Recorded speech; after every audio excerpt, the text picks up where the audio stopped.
Looks like Lonely Screen has decided to make an appearance. Absolutely wonderful. And I've frozen as well. Perfect. Perfect. That's always what happens. Just when I start stream, everything breaks, as usual. Hello, and welcome to what should be me drawing Nayru from the Oracle of Ages. I already got a sketch prepped. Okay, there we go. Now I'm back. Now all we've got is this good old freaking Lonely Screen. Is it gonna happen? Is it gonna happen? You beat Master Tower 6? Yo. Heck yeah. People getting murdered and August having fun? What's new? That sounds exactly like August. Something something marvelous. Oh my guy. Welcome folks, welcome. How has it been? I hope you have been having a wonderful time. Thank you so much for the resub, Marshall. Yo, let's go. Let's go. I do appreciate it. Happy Monday, I say, with a tone of distinct unhappiness. It's Monday, my dudes. We have to do work. Back at it again. Well, you know, at least there's some interesting stuff going on in the worlds of non-work. So that's kind of nice. Yeah, no, I haven't even tried the Master Towers. I'm not even gonna... I'm not even at the level to beat, like, the game. I just finished the Herminia game board. So, like, I am quite behind. Let me tell ya. They look insanely difficult. I'm, yeah, congrats for doing it. Congrats for doing it. It's Mundane Monday. That's a good one. I like that. Okay, let's see if I can pull up this little reference image of Nayru. Yeah, there we go. Okay. I'll make this smaller. There. Nice. But yeah, apparently there's been some stuff happening in the non-real realms. Baldur's Gate game, something like that came out. That's the D&D real one. It has been posted on my suggestions somewhere before. And I took a look at it back then, and it looked pretty interesting, to be honest. Was it good? That's the thing, I keep hearing stories about how good Baldur's Gate 3 is, like people spending ages and ages just playing it. Wealth is the hardest. That is completely true. No, I'll be honest though, I don't think it was that wealth was the hardest. I think it's just that I got extremely unlucky. The first time I got kind of wrecked by the enemy beforehand and didn't have enough time to recover. Like, that wasn't unlucky, that was just my skill level.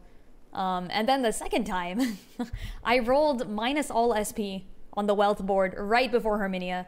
So literally I went into the fight with my entire gang at 0 SP. So I couldn't use any skills, all I could do is just stay there. Really sucked. Terrible. Better than Divinity Original Sin 2. Divinity Original Sin? I have not played that one. Sounds like a good game. Sounds like a good name for a game. I don't know if it's actually good. Oh, was it the slug? That slug is wild. Yeah, I think it might have been. I don't actually remember. I just remember going, what the frick?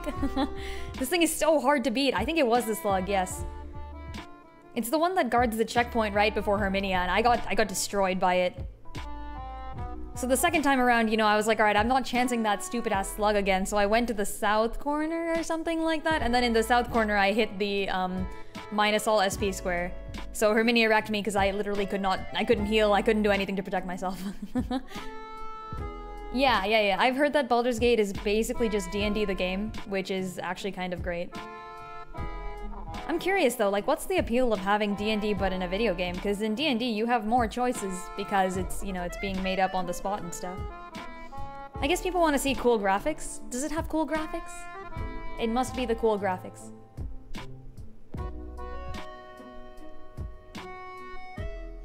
I should probably look up Baldur's Gate 3, see some, like, animations, a little gameplay. See if it's worth playing. At this point, my list of games is so freaking long. God damn it. When will it end? When will they start releasing less games, I ask. When? Isn't Nayru a goddess? Yes. So Nayru is the goddess. This, so the games Oracle of Ages and Oracle of Seasons have 3 people named Din, Nayru, and Furore. They're not the goddesses, but they're like oracles of the goddesses. So they like kind of like, I don't know, interpret the goddess's will or something, I think is what we're supposed to assume. But they're just normal humans, I think. Some people do have headcanons that, oh.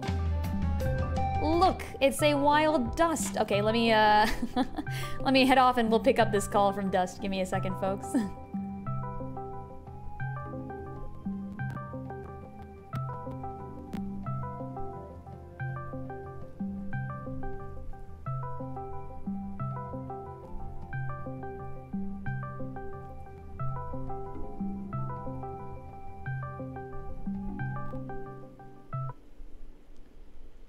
So apparently Discord has decided to install updates again. Oh wait, no, it's back. Nice. Don't you love it? Always thought of them like Jesus versions? Wait, now I lost the track of... Oh yeah, wait, yeah. Okay, we're talking about Nayru, yes. I was still thinking about Divinity Original Sin and I'm like, wait, what? Is that what the divinity was? I mean, I guess it could be. Okay, hold on, let me call Dust again. Call. Hello, Dust. It is the Dust. Wild Dust appeared. Wow. Yes, exactly. Discord has chosen violence today, but it's alright. I beat it into submission. Welcome, Dust. My God. I'll have you know, folks, of the stream that I did ask Dust whether Dust was drawing. But, you know, I kind of like, I assumed Dust was busy or something. Dust, were you at work? Wait, I responded. I said I was drawing. Oh, you did? What? I didn't get any response. To be fair, I was at work and I responded a little bit late. Oh, okay. That might be it. I might have already started frantically prepping for stream before I got that response. Oh, really? You know, in the normal way I do, where like for the 10 minutes before stream, I just like hurriedly set everything up. This is just what happens. But that was like 20 minutes ago when I oh, did okay. the thing, doodah. Oh, okay. Yeah, no, I probably just missed that then. Either way, welcome. I hope work was not too bad for you today. It was actually, you know how you're always making progress but you don't feel it until you get to a milestone? I hit a milestone today, so I finally felt some progress. Nice. Yeah, that's awesome. One of my things is finally ready for deployment, which is good. Nice. So this means you now get to send it out and like they do all the parts stuff and they make the parts for you or whatever, right? Is that how that works? No. Deployment is like everything's done, the thing is made, all the parts are here, I've assembled everything, and now it's ready to be sent out to make the monies. Whoa, wait, that's so cool. You can like test it and like actually feel it in your hands. We don't get that in software engineering. Yeah, exactly. Yeah, we don't got physical things out here. Actually, I had like, so on another project, I had like a design review today. Okay. And for that, like the mechanical engineer, electrical engineer, and software engineer come together and prepare this like presentation for the next product. And I was looking at the software and EE slides, and I was like, damn, how do you guys do this for a job? It's so boring. it's so boring. Excuse me? It's like running on screens and shit. Why? Oh my gosh. I mean, it's sometimes it's fun. When things are working, it's fun. Like 3D shapes. You guys use numbers and words. It's like reading a book with no pictures. I have no pictures. Well, I mean, I read books with no pictures all the time, and so do you. You know what? That's besides the point. God damn it, That's Dust. like the book with no pictures. God damn it. Alright, I'll admit that having like a physical product in your hand is probably pretty cool though, I will say. Yeah, exactly. Even though it's a monstrosity and I hate it, you know, at least there's something I get done. Also fair. Also, to address the point in chat, did you hear about the theory that Groose is Ganondorf? Okay, so my favorite theory, one of my old favorite theories, is not that necessarily Groose is Ganondorf, but that Groose is the ancestor of the entire Gerudo tribes. So like, Groose was the first Gerudo, and this makes total sense because Groose was there in the sacred sealed grounds, or whatever they called it, the sacred grounds or sealed grounds, when Demise does his whole cursey thingy, Demise is like, you and your descendants, Link, shall, like, suffer forever, and, like, there's always gonna be, like, a bunch of people named Link, and I'm gonna show up, and all that stuff. Yeah, and then, like, Groose was actually there, too. And so the 4 people who were there, or, like, in the vicinity, were Impa, Zelda, Link, and Groose. And all of those 4 people continue to reincarnate throughout the series over and over again. I mean, Beetle does as well, but... but we're not gonna question Beetle. Yeah, it's great. That's my favorite, one of my favorite theories. It's also, like, Groose kind of looks like the Gerudo, too, so it makes sense. Like, it works out. Like the theory that Groose never left the sky and you can see his descendants as the cloud people in Minish Cap. That is also a good theory. I like that one too. You know what? Groose can have multiple descendants, okay? This is allowed. Beetle is like Fire Emblem's Anna, and now I need them to have a competition. Those reincarnating characters, those merchants that just show up everywhere. Yeah, they do all have red hair, exactly. See, how about this? Okay, Groose, like, marries someone, IDK who? Like Beatrice or something. Actually, no, I like Groose. He deserves better than Beatrice. Someone. IDK. And then 2 of their kids, one goes to the surface and one stays above. There you go. Done. Easy. If I had a nickel for every reincarnating merchant character in a Nintendo game, I'd have 2 nickels. Speaking of nickels, if I had a nickel for every time in a Sonic the Hedgehog storyline, we have a battle in space and the secondary, the deuteragonist, the secondary character sacrifices themselves for the price of, like, saving the world, I would have 4 nickels, which is more significant than 2. Which is a lot of nickels, actually, like... it's quite a few nickels.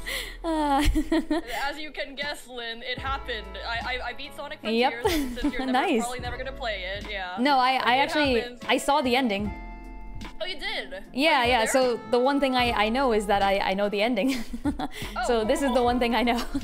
Wait, how did you see the ending? I think I, like, either raided Errant or, like, I happened to drop by Errant's stream at the exact point where Errant was playing the ending to Sonic Frontiers.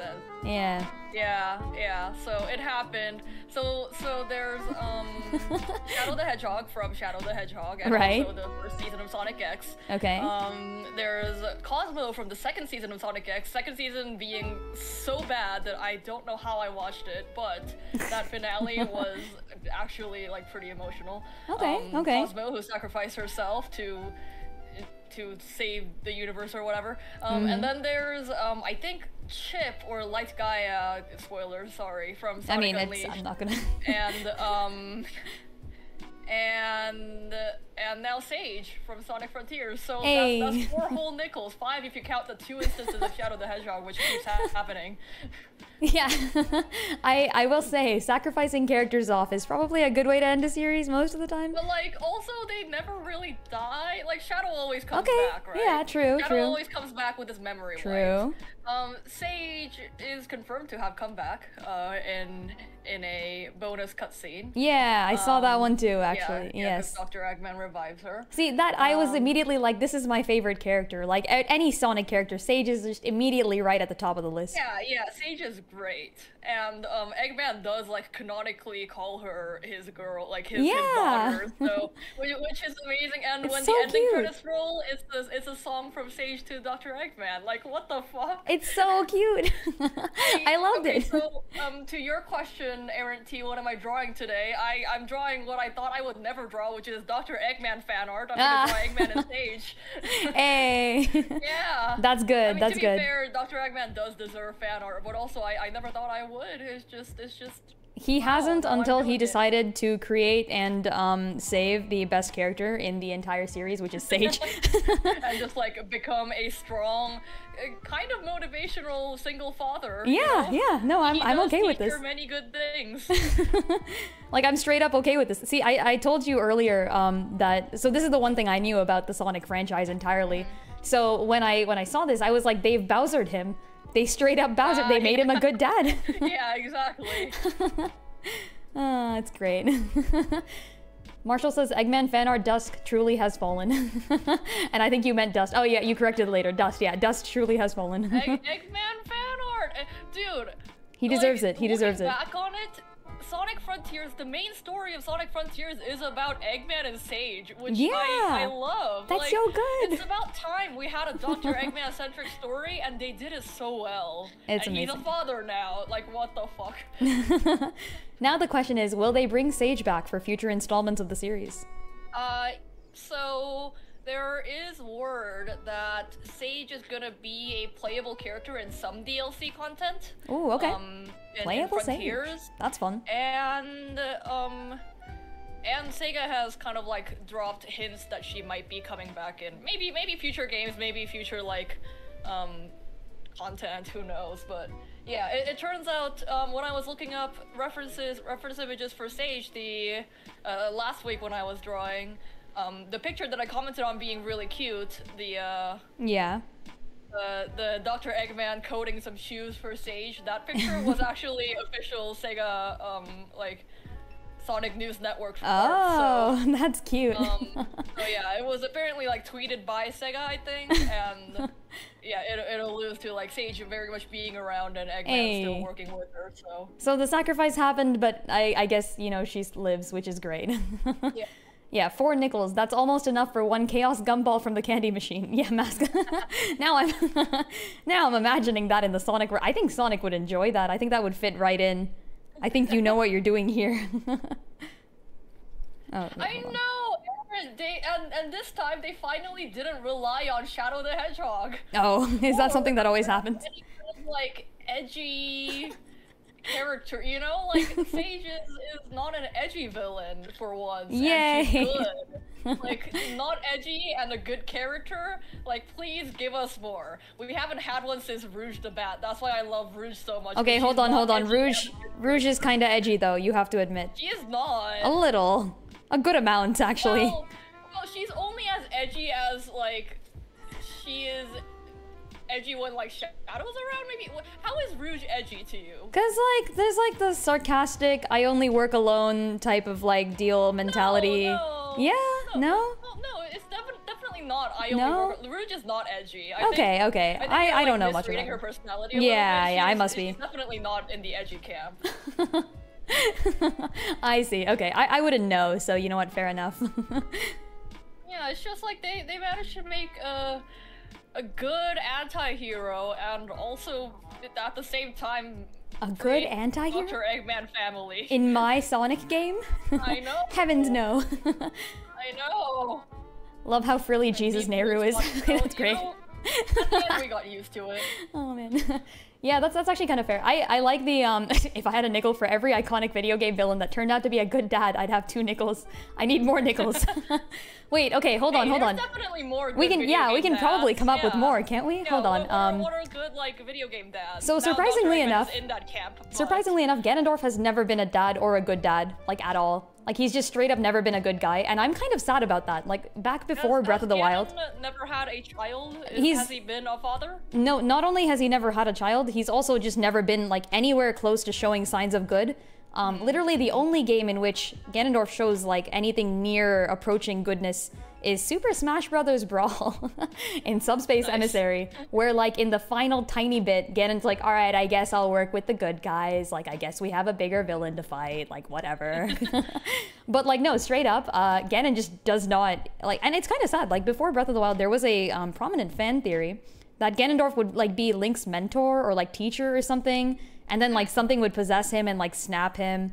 And everyone wanted that. We were like, oh, that'd be awesome. And like, don't get me wrong, they did a great job with what Ganon was in Breath of the Wild and Tears of the Kingdom, but that would have been cool. And I hope they do something like that. I think that would be awesome. Honestly, I feel like Ganon could stand to be like a non-absolutely bad character. Yeah, no, they have like room for improvement here. Yes, rehydrated Ganon. Okay, see, Leon knows his memes. That was this was before Tears of the Kingdom. Yeah, that's actually a different one because that's before Tears of the Kingdom. Before Breath of the Wild, we had our own things, and then before Tears of the Kingdom, people made more, which was the rehydrated Ganon meme. Also, Primmy, hello. Devil Fox, yo, you're here so the stream can start. Stream has started, guys. Devil Fox called it. What can I say? Thank you. Nice. Find it funny that your Twitter feed recommended me. Oh, hey. Nice. Tis me. Actually, you'll always know it's me because this is my signature. I sign everything with my little hourglass stamp. If you see this hourglass stamp in there, that's me. Also, I guess my art style is like decently distinctive, which I'm trying to like make it a little less distinctive, but but if you see the art, if you see the stamp, that's me. Because I've never drawn Dr. Eggman, I really don't know his construction, which is sad because I know he's his a great construction. Design. Small head. Egg? Yeah, small head. Egg. Egg body. It's a good one. Like Go for it. Skinny ass legs. Hey. Also, what are other good iconic video game dads? Video game dads that are good, but like also evil. It has to be evil but good. Oh, evil but good dads. Yeah. Like okay. for example, the entire Fire Emblem series has dads that are either explicitly evil or explicitly good, and there's no or explicitly dead, by the way, and there's no in between. I don't think I can think of. Does anyone know any Fire Emblem good evil dads? Like they have to be evil but then also good. Like evil as in a villain, or yeah, like a significant villain. So there are many. They wreck shit, but they're kind to their child, kind of yes, thing. Yeah. Like they have to do bad things and be a force that the player fights against. God, I'm giving Eggman too much construction already. Explicitly dead. Yeah, exactly. See, great minds think alike. Brendan's dad Norman for using the slacking. You're right. Wait, no, hold on. He's not evil. He's not evil. He is like a kind of an antagonist, though. He's like not evil. He's like very distinctly good, actually. I would say. True. I think he just. Oh, actually, I don't know if y'all have read the manga. But in the manga, I don't know what they do with Brendan. But in the manga, Ruby is the Brendan of the manga. In the manga, good stuff happens. It's really cool. They did a great job with the father-son relationship there. The slacking was evil. The slacking was the father. The slacking was, after all this time. Norman is an absent father. They explain that in the manga, and they do a great job of it, and they tie it into Ruby's backstory and Sapphire's backstory. It's so cool. I love that arc. It's such a good arc. It is your favorite. It is my favorite art. I need to draw Ruby. Also is a bad dad. Oh, Giovanni's. Wait. Giovanni to Silver's dad. Yeah, frick. Is great. I Amazing. forgot. Yeah, okay, never mind. Giovanni. Mafia dad, Yakuza boss dad. Yep. Yeah. No, Getsus is like a bad dad though. Burns himself to save his child. That was so good. I was so impressed. So there's apparently villain good dads in Pokemon. No, but chat raises a great point with Getsus, who is just a really shitty person. Like, so there's there's either bad dads or good dads, and then one good bad dad. As a good dad. No, Getsus does not count. Giovanni counts. Giovanni is like the ultimate example of this. Absolutely. Yeah. All the stuff he does was literally to find his son again. Can't blame him for anything. He's so good. Need to read Pokemon Adventures again. It's so good. I'm such a huge fan of Pokemon Adventures. Ruby is my favorite, and I've never drawn fan art of him now that I think about it. My favorite is Gold, Silver, Crystal. Ah. Yeah. In the games or the characters? Huh? The games or the characters? Both, but also like the characters, probably. Oh, okay. Out of curiosity, yeah. Which one? Gold, Silver, or Crystal? Like, I mean.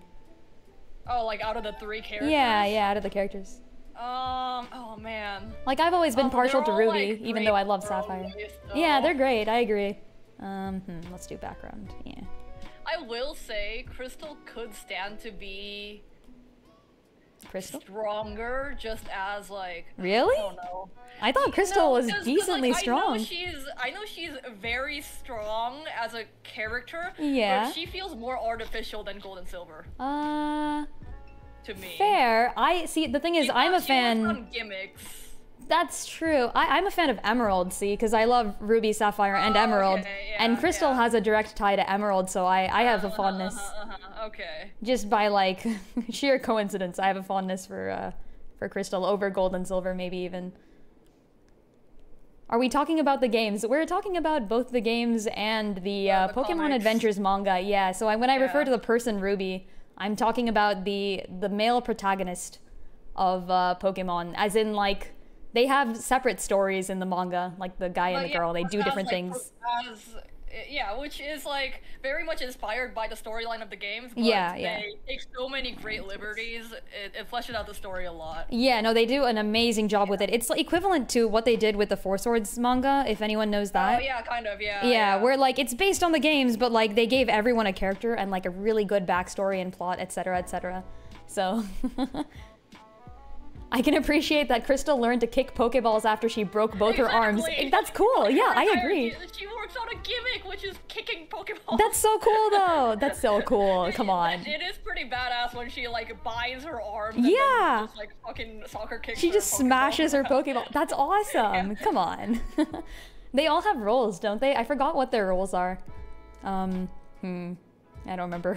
Yeah, Crystal's the catcher. That's oh, is she a catcher? Okay. Gold is the hatcher. The breeder hatcher? Yeah, breeder. Egg guy. Oh no, hatcher. Yeah, that's the same thing. Yeah. Silver and is then trade, no, yeah. Silver and blue are evolve and exchange, and then red is battle. I think. What was green? Yes, yeah. Green is trainer. Green is trainer. Green is trainer. Yeah, yeah. And then ruby is obviously like the thing, the contest battle thingy. Yeah. What's Sapphire then? I don't freaking remember. Yeah, no, really after cool. Emerald they stopped doing the titles. If Emerald you're is a the last one. Pokemon fan and you haven't read the Pokemon Adventures manga, go read it. It's great. Honestly, it'll be nostalgic and it'll be new all at once. It's honestly, so if you're strange. not a Pokemon fan and you might feel like you, That's true. because I'm not. I'm not a Pokemon fan, and I read this thing and enjoyed it so much that I played the games. Like, I have this history of getting into game series through non-traditional ways. I actually first watched the Phoenix Wright live-action movie, and I thought it was so good that I played the entire game series, like did all the assorted content, and then eventually just became a super fan of Phoenix Wright. Oh, Aaron T, that's a great point. Yeah, that should be your read. Adventures did Wally so good. Yeah, Wally, heck yes. Aaron has set forth a deal that if I manage to S rank stage 1-2 of Sonic Frontiers, he'll read or watch or participate in one of any media I suggest. Ooh, which is okay. a terrible deal because number one, he doesn't get anything out of it, even if I fail. And number two, I don't know very many good like things to suggest, especially things that like people wouldn't already know about, you know?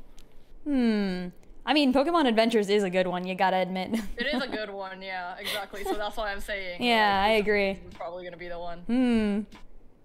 Like, at least until Emerald. Like, I think at Emerald, where, like, they reach the first 10 of them, that's where, like, everything kind of hits... There's, like, a huge climax after that arc, and it's just really good. I feel I will say, after, like, Black and White, I kind of fell off. I read Omega Ruby Alpha Sapphire, and I was a little sad, actually. Yeah, that makes sense. Yeah, if you want, do you want spoilers? Like, I won't spoil the plot, but I'll spoil like what kind of happens if you want that. What okay. happens? So yeah, in Omega Ruby Alpha Sapphire, the characters make the exact same mistakes they should have learned not to make in Ruby and Sapphire. So like in Ruby Sapphire, Ruby does not tell Sapphire things and like forces her out of the final battle, right? Because he's like, you know, I want to like, you know, do this myself. Like, I don't want you to have to suffer, etc., etc. And Sapphire is like, bro, you should trust me by this point. Like, what the frick? Yeah. And like, I thought they were over this shit, you know? But then, then they do it again. No, it's even worse because Sapphire goes mute. I forgot why, but like she can't talk. Okay. And then Ruby proceeds to like not only not tell Sapphire things when she asks, but like actively hide information about the main quest in like a bid for like, I love her too much and now I'm gonna like make sure she doesn't suffer or whatever. But like, wasn't that that was supposed to be the lesson? Wasn't that the point? I know. I'm so sad. Like, and then there's that whole thing with like with him like learning to trust other people, and he does the exact same. He's like, I'm gonna do this myself, and Sapphire is like, bruh, no, except she can't even say bruh, no, because she's like mute now. And then Emerald gets sent off on like some random ass quest with like the hoop Pokemon. And like it's stuck in his hair. I forgot exactly what happens with that, but this may or may not have been eventually useful, but like he doesn't even spend any time with the main cast. Interesting. Yeah, I was a little the ending looked cool and there was like a really like nice cinematic battle scene thing, but other than that I was like, come on, really? You gotta give them the same freaking arcs? Like, oh god, it just fucking freaking sucks. How do y'all feel about Yellow? Ooh, okay, Yellow is actually one of my favorites. It's probably influenced by like she's a very interesting plot point in Yeah. Heart Gold True. Soul Silver. So Very that true. might be why, but like I love the reveal that they do with Yellow. feathers, Yeah. it's so cool. It's so cool. I agree. I agree. No, I was I actually took like a lot of inspiration from that in general. Every now and then I'll have like there's always something in one of my stories where like I'll include a design feature with a character that will later become relevant, and I think the first time I ever saw that was Yellow, where like for those of you who haven't read Pokemon Adventures, there's like a normal freaking design feature that belongs to Yellow's costume. Wait, Aaron's gonna read this, so don't spoil it too much. I won't say what it is, but it just Aaron's becomes gonna important. read it. Yeah, true. Okay, I won't spoil anything. But like there is a normal ass design feature that becomes important. It's Sorry, good. I kind It's of so already good. said it, but like. That's true. You did say it, didn't you? But also like the fishing rod is Oh yeah, that's true. The fishing it's rod. gimmicky, but also cool, kind of like Crystal's friggin' Wait, I thought you didn't like Crystal's kicking. Wait, hold Falcon on. Kick of Doom. That's the Bruh. thing. Is like I don't like characters that solely rely on gimmicks. I guess. Okay, fine. I guess that counts. Yeah. And I think Crystal is a little bit too gimmicky. Yellow is Compared to the two healer, I other think. characters in the arc. That's true. That's true. I do think that Crystal is more one note, but it's not really her fault. It's just that like she's like very clearly the third character in a story that features Yeah, gold that's and true, silver. that's true. Yeah. She also just like kind of comes out of nowhere. Yeah, but, like, yeah. But also it's justified because you know we know why it's happening. Right. Yeah. It becomes important later, so it's okay. Yellow was cute, but overall the weakest character out of the OG. I'd say she's like she's a really strong support unit. Like that's the point, you know, like she's not Support unit. she's a healer. That's like her actual role. Yeah. So like I would say just how you would consider like a Fire Emblem cleric to not be the strongest character, but like is absolutely necessary. Like I think it's the same. Oh, I thought we were talking about like the quality of the character, like writing. Oh. In that case. In what context are we talking about like strong and weak? Yeah, I guess good point. Yeah, are we considering character or are we considering power scaling? I think Yellow is like a fairly strong character in terms of story and writing. I agree. I do think maybe she is the I should weakest. have remembered more about the story. I do remember lot a of the good details amount, are, like- but oh yeah, I've read it like I guess I did read it a while ago, huh? Oh, okay, fair enough. I liked it. It was really good, so I remember too much of it. It was really good. This is what I waste my memory space on, folks. Nayru, I've been wanting to reach out to you regarding your Triforce's extended warranty. Wait. That's great. Also, I forgot who commented Nayru saying, "You are the ocean's gray waves," but that is actually exactly what I had in mind while drawing this, so you freaking read my mind. Like, this was a comment from ages ago. I do read all the comments, even though I may not have time to respond to all of them at once. But yeah, freaking, you read my mind. That is what I was thinking. I was like, oh, this could be Azura. This could freaking be Azura the whole time. She is the ocean's gray waves. All right, I'm gonna do maybe like a little more dark here. It was you. It was me. Yeah. It's Also, like the Azura guys, dance scene. I love that one. Now that we've finished Sonic Frontiers, I now have Sonic. 8.5 hours of soundtrack I can play during my drawing streams. So yeah, there's a lot of music in this game, not counting the ones that you can play in the jukebox from from separate games. Oh, really? Okay. There's 8.5 hours of just a lot of music, background music, boss music. Did they include songs from like previous parts of the franchise or something? I guess maybe. To this playlist, no. That's why I said excluding stuff that you can play from the. Oh, jukebox. gotcha. Okay. Yeah. So there's no like remakes of old songs or anything like that, huh? Yeah. It does look like the Azura dance scene. Now, who's gonna have a stroke? Good point. At this rate, Varen, I guess. Yeah, like she just walks in front after Varen stops possessing Nayru. Nayru will just show up and start singing "You Are the Ocean's Gray Waves," and then and Varen just dies. Wait, their names even sound similar. Amazing. What's his name again? His name was Garen. Yeah. Garen's of Increasing Discomfort from the Fire Emblem Fates franchise. Actually, wait. No, Fire Emblem Fates is a franchise. There's 3 games for it. He's a bad dad. He's like the worst dad, but then to be fair, he's not even the dad. So like, Okay, spoilers for Fire Emblem Fates, but like at this point, it's pretty obvious, and like also you don't need to play this one for the story. It's a good game, but like don't care about the story. So anyways, it turns out the whole time that the evil dad is not actually an evil dad, but he's being possessed by like an evil thing.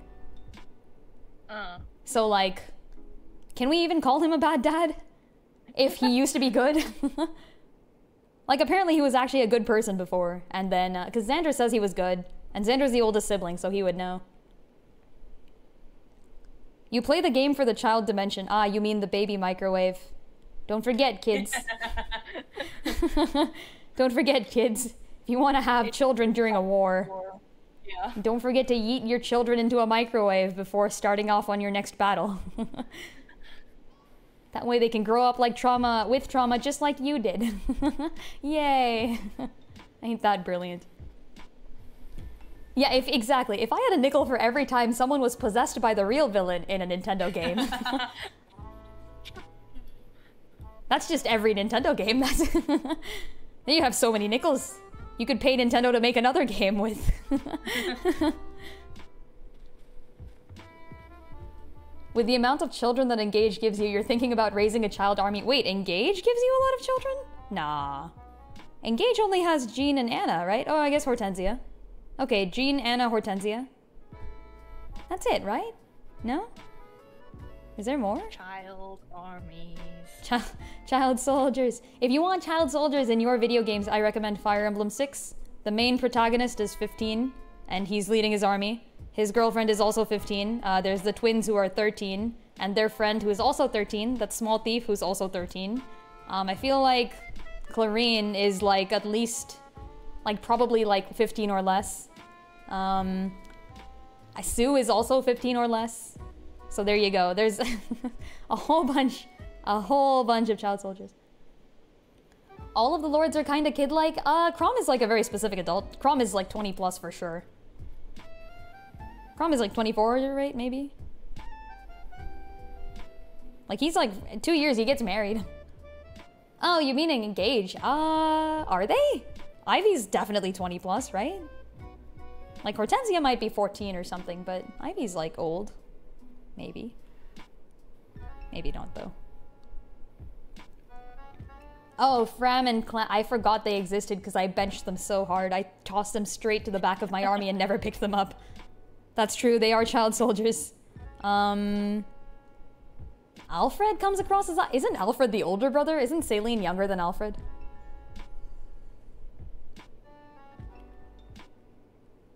You're getting into Engage properly now and you're trying to find units you like, but you get overwhelmed because you get like 1 to 3 units every chapter. Huh, that's fair. Yeah, I think Engage is gonna continue giving people good units.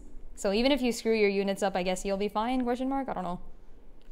This is what I've heard. And this is also kind of what I've seen, except I think on Maddening it really does help to have like some of the older skills on people, so I guess it's different. A real Lynn sent to the Shadow Realm moment. Yeah, forget Fram and Clan. They don't exist. They're not real. Hold on. Yeah.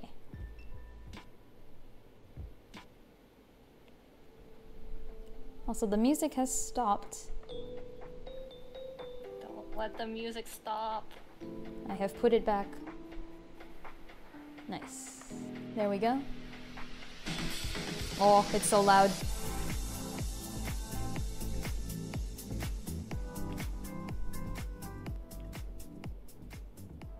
Oh, this one's nice. I like this one.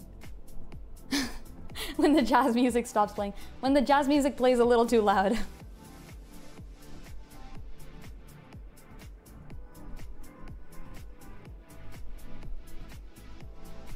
Thank you. The Eggman construction is turning out better than I thought. Yeah. This is another one where a character is so simple that if you get a little bit wrong, it looks very wrong. That's fair, yeah. Like, if you get his overall shape wrong, then he doesn't look like himself. Also fair, yeah. Yeah, I saw your earlier comment. Does Nayru ever become pruny? Or is she immune to water? What do you think?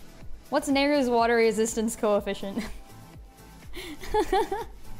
Is she sufficiently plastic?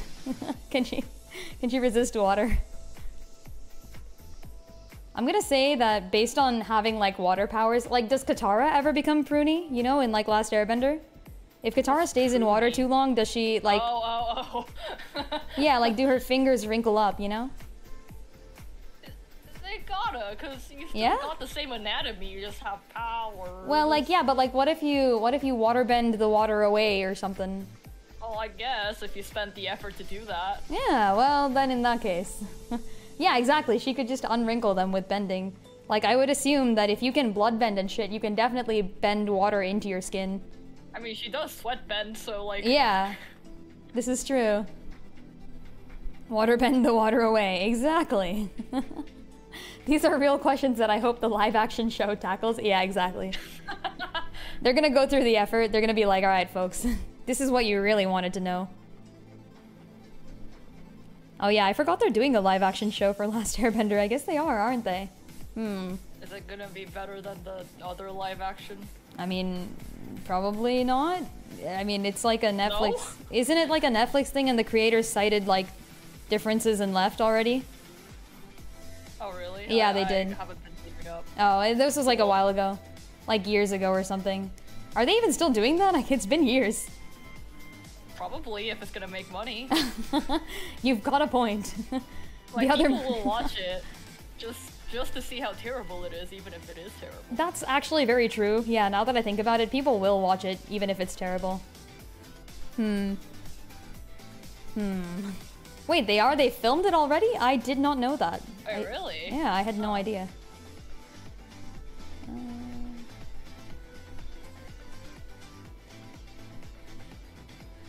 That's weird. Yeah, I feel like I've been hearing more news about, but then again, maybe I've just been keeping more in touch with the One Piece TV show than Last Airbender. Like, that might be a me thing, and not necessarily like an advertisement thing. Have they been advertising at all? Like, I feel like I haven't heard anything. That's a good point. I don't think I've seen a lot of stuff. Yeah. Oh, well, okay. I don't know. I mean, I don't have very high hopes for it, so. I don't either. I mean, it's a franchise that doesn't need to be touched. Yeah, I mean, it's opinion. good. The comics are great, too. Like, if they were gonna do something, they should animate the comics. But I don't know, they're not gonna do that, I'm sure. Animating the comics wouldn't get them any money. There hasn't been any trailers yet. Yeah, no, I've been seeing like a lot of news, obviously, for the One Piece thing, so I've been following that a lot more closely, I think. Which, by the way, it actually looks really good. Like, I think when the first trailer came out, I posted it and I was like, guys, this actually looks great. Holy shit. I'm so confused. I expected to hate it.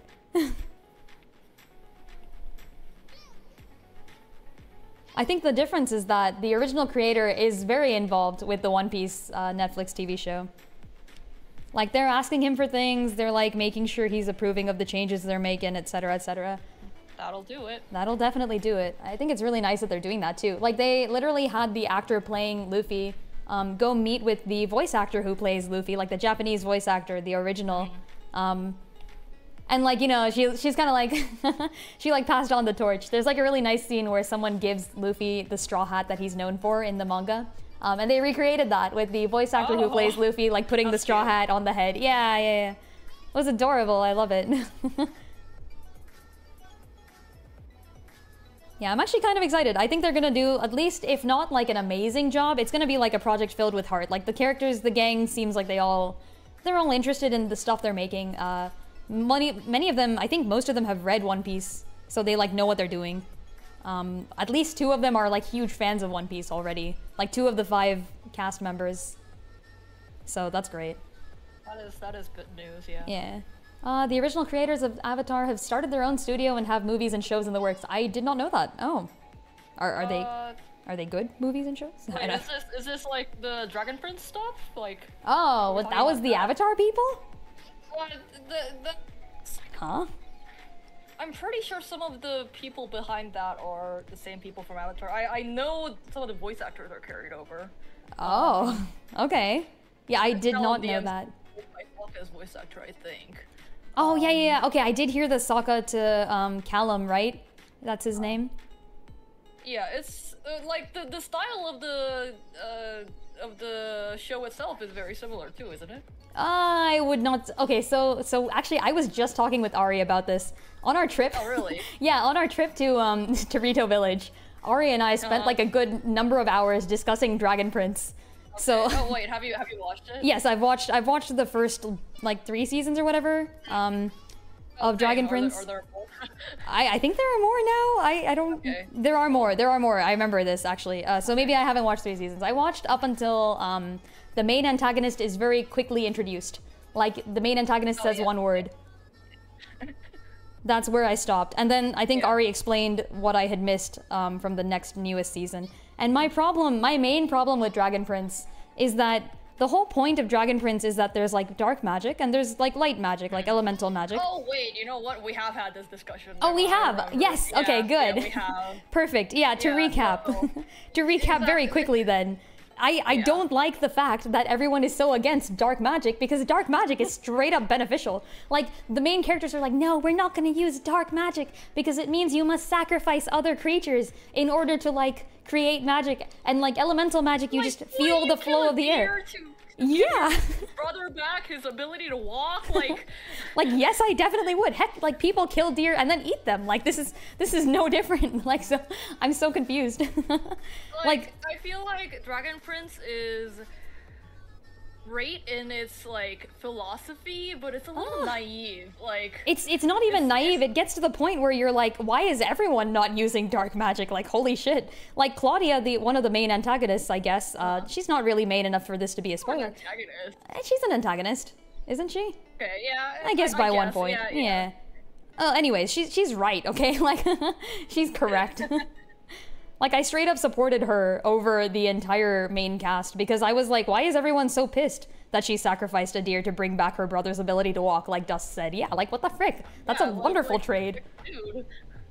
That's crazy. Yeah, I don't know. I couldn't really deal with it. Characters are alright, but they're a little bit tropey, but they're good. I like them. Sometimes they make decisions that I can't comprehend, but they make sense for their characters, you know, so I'm okay with that. Alright. Now we got them backgrounds as... The studio is called Avatar Studios. There are 5 studios total. Oh, there are 5 projects total in the Avatar universe. I did not know that either. Whoa. Okay. Had no idea. I also had no idea. Yeah, or what have they been up to? Wow. Have they been up to anything? Am I just missing out on like all this new content somebody's been making out there? Exactly. Also, Mask asks, if this is Nayru's Oracle, have I drawn the other 2? I have not. I am playing Oracle of Ages first. Furore, by the way, does not have a game, so I guess I'll draw Furore at some point. But I'll probably be drawing Din later as well, so that'll happen at some point. Oh, there are 5 totals about Dragon Prince seasons. Oh, okay. Wait, there are? I have not watched all of them then. I think I'm definitely missing Last I watched, some. I think it was season 3. Yeah, maybe I was also season 3, I think, when I stopped. Potentially, Well, I at the can't be time sure. I stopped because there were no more seasons. Yeah, same. I think I watched it because someone told me that the actor who plays Callum was Sokka, and then I was like, oh, that's cool. But yeah, I did not... I didn't think they made decisions that I personally would like seeing characters make. And I think it apparently gets a little bit worse in terms of like decisions that characters make. Really? Yeah, Ari told me what they do in the next season. Like, I was like, all right, I'm not gonna watch this, just go ahead and tell me. So yeah, I don't know if you want spoilers, Dust, or if you plan to watch it. I might watch it. I think Okay, I won't spoil like it. Yeah, go for it. I liked at least the animation enough that I want Okay, to like, okay. continue watching it. I actually also did not necessarily think the animation... I think it might have been overhyped to me before I watched it, so that might be like a me thing. That's true. Are you talking about like the like in the technical aspects of it, like how, how low frame rate it looks and how kind of like... I'm not necessarily the low frame rate thing, but like I guess it's more like... So what they do is they tend to have one character complete an action, and then the next character completes an action, and so on and so forth, which is like a little weird. It leads to like very stilted looking stuff. Like, for example, let's say people are talking, right? One person will like say like something, and they're like nodding and like doing things, and everybody else is kind of just like chilling. And then like the scene very clearly like will shift focus to somebody else, and they'll be like something, something, something, and then they're doing stuff, you know. But I like, hadn't noticed that. But yeah, I feel like maybe it might also just be a me thing. I don't know. I could be wrong entirely. It's been a while since I've seen it too. I don't think what I'm. I enjoyed most about the I guess like animation portion, the art was just the character designs. Oh, gotcha. Yeah. Those are pretty good. I think. very Yeah. cool. It's been too long for me to critique it properly. I Honestly, honestly. it has been like I don't remember much of it either. Yeah, I can't really. I think it was good. I liked a lot of it. I will be honest, it was pretty good, but like it wasn't my thing, so I'm probably not gonna watch it. Like it, I think I went into it expecting Avatar, and then I didn't like, or not not necessarily Avatar, but something of the same like mature quality of Avatar, and this one was just not of that level. Yeah. I felt like they were trying to be more mature, which kind of made it less like it was. They were? How? I don't know. How would you agree that they're trying to be more mature? I don't know. It's like. The animation can be creative at best and janky at worst, says Marshall. Yeah. I think, were the fight scenes good? I feel like that might have been also a good thing. I can't remember. I don't remember, yeah. Oh well. Furor's win, but we all know she cut the cheese. Are you being mean to the Oracle of Furor? She's gonna smite you. With her Oracle powers, whatever that means, actually, I don't even know what she does. If she's the Master of Secrets, what does that even mean? Maybe she can make people forget shit. That'd be kind of cool.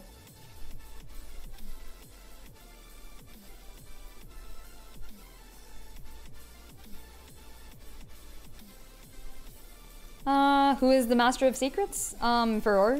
She's... Yeah, Furor is the Oracle of Secrets. So, like, Nayru is the Oracle of Ages.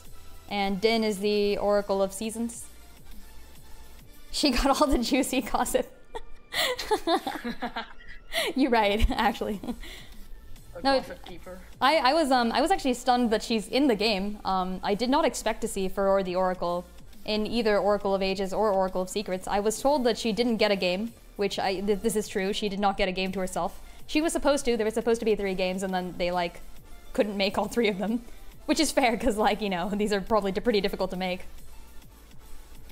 But yeah, she's there. She's chilling, and she rules the secrets.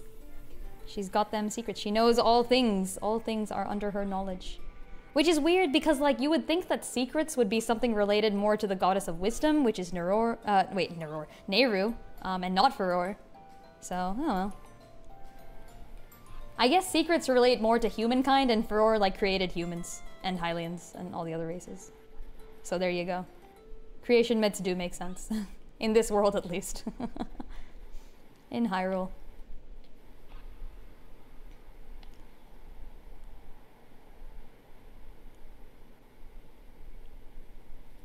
Oh, the music stopped again. It's Furor. She's decided no music for me. Click something.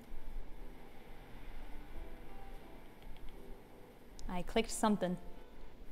It did not work. Okay, we're back here.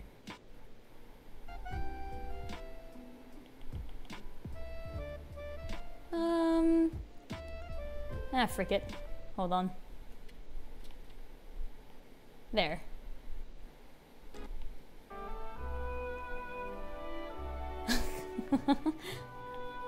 What is Din then? She's the Oracle of Seasons. So, essentially what happens is 2 of the Oracles get to control different aspects of time, where Din controls seasons and Nayru controls entire ages. And then Furor just gets secrets, and I don't know what that has to do with anything else. I have already had a little bit of the game spoiled to me. It's just like, you know, being a Zelda fan in general gets me access to information from other games, like games that I haven't played. So I know what the I know what the Rod of Seasons does. I know what the Harp of Ages does. I mean, I guess I've already encountered the Harp of Ages, but you know.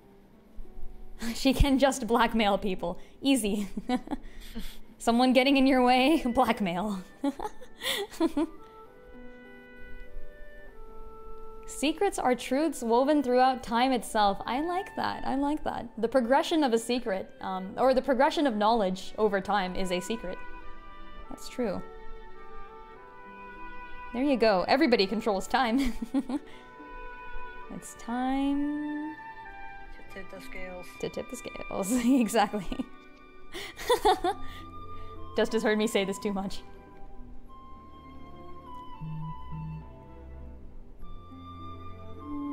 Let's see. When everyone controls time, no one can. Oh. Fortunately, it's only the three of them. Yeah, I think I've already said my headcanon for what happens to the oracles after the games.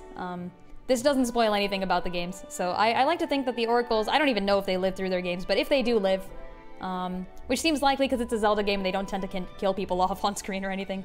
Well, sometimes they do, I guess, but that's besides the point. Point is, if the oracles live, I like to think that they use the Harp of Ages and go back in time to Minish Cap, where they proceed to chill and have fun and have a house. In Minish Cap, there's a quest to build a house for the oracles, so it's really cute. Nayru not even smiting you, just reducing you to before you were born. Yeah, exactly. Nayru could straight up go into the past with the harp and, like, kill your grandparents before you even existed. Or I guess if we're being, like, minimally cautious. She could, like, stop your grandparents from getting married, all Back to the Future, like.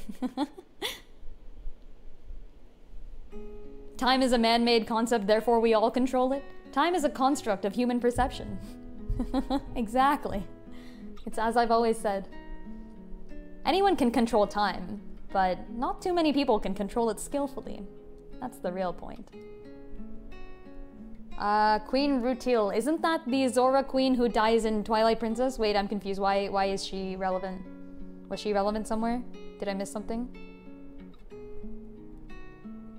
Did she do something? She's like just dead, right? Like that's the whole point.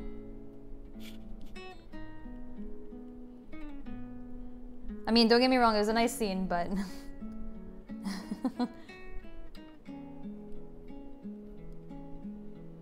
Oh, I was talking about people who died. Yeah, that's true. Rutil does not die on screen. So there you go. Actually, I recently, on Reddit, made a list of characters from the Zelda franchise that die on screen.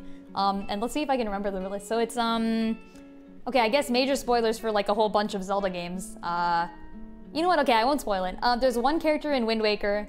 There's one in Majora's Mask. There's 3 in A Link to the Past. Link to the Past is just weirdly dark.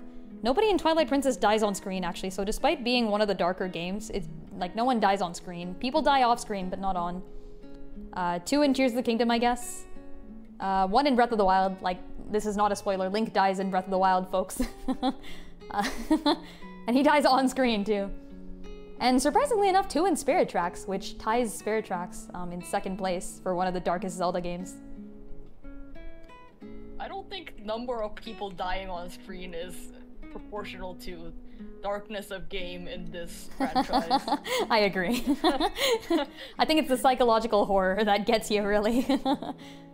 Spirit Tracks remains on top, heck yeah. The grains of sand fall betwixt these aging fingers, and tales of old are sung upon the voices of heavenly singers. Damn, that sounds cool. Can I cite that to you, Mask? Sometimes I close my eyes, and when I open them again, several hours have passed. You could say I'm pretty skilled. Marshall traveling forward through time at the rate of 1 second per second. That's amazing. 1 second per second, yeah. Yeah. Which Zelda had the most alien abductions? Yeah, that's everyone knows that's Majora's Mask. If anyone's thinking I'm being sarcastic, no, this is straight up canon. In Majora's Mask, there are alien abductions. I guess there's 1 alien abduction and you have to, like, stop it. Just you wait. They'll be back, the aliens. They'll be back. There'll be a price to pay. That's more the average? That's more than the, oh yeah, more than the average number of alien abductions. Sure, I mean, you're right, I guess. 1 is greater than 0.0, wait, yeah, 0.05. There are 20 Zelda games, so there you go. Majora's Mask single-handedly carrying the alien race. Wait, actually, hold on. Now that I think of it, the Zonai are aliens, right? Because they, like, came from the sky and all that. And they abducted Zelda, so there you go. That's 1 more alien abduction. I figured it out.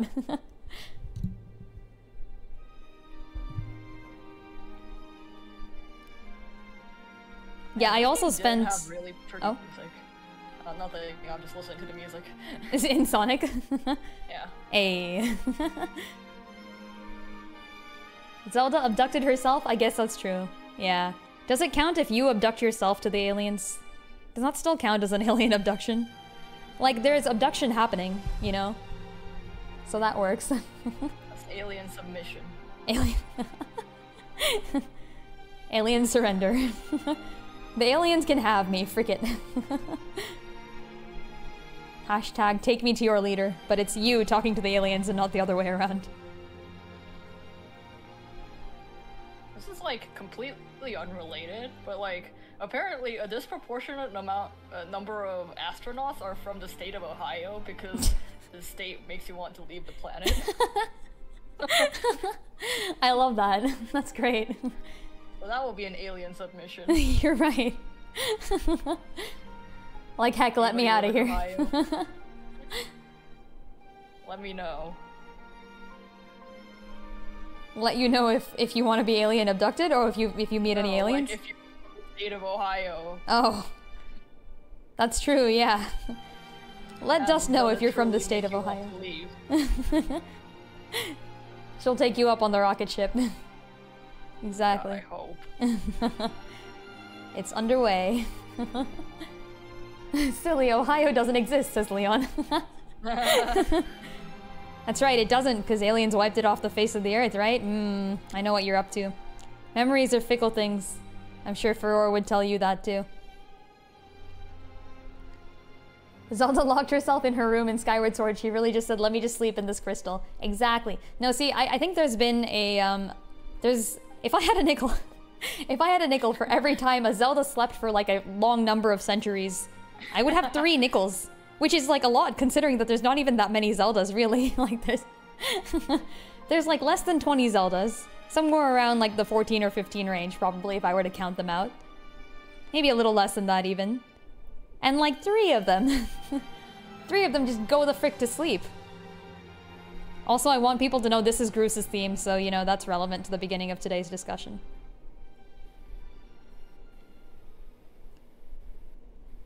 If I had a nickel for every time someone in a Zelda game traveled forward in time by waiting. Exactly.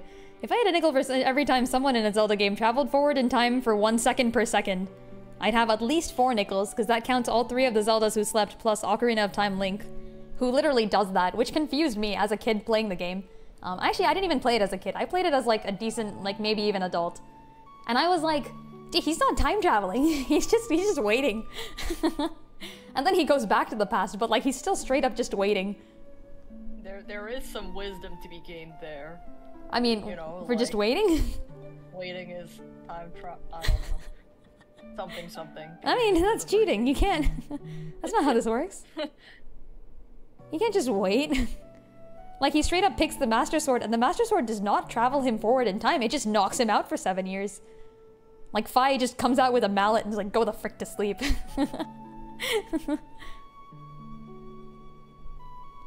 Yeah, true. Skyward Sword Impa, true. Skyward Sword Impa and Zelda both do this, so there's 2 there, yeah. We're at 5 nickels now. Pura, who just flips the bird at time with her aging magic, that's also true, yeah. Pura does not count though, because she goes forward in time at a rate faster than 1 second per second. That's cheating.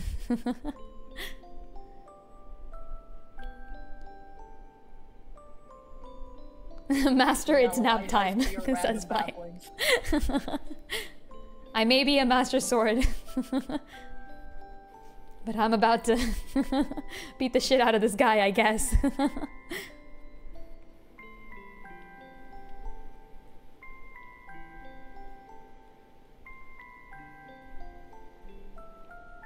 trying to blue shift everything, which is actually pretty hard.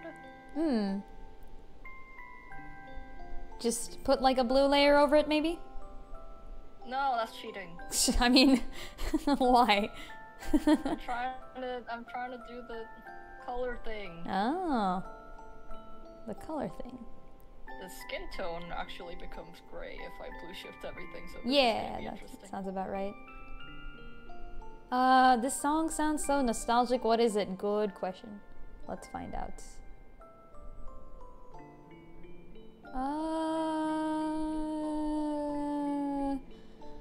Music Box Twilight Princess.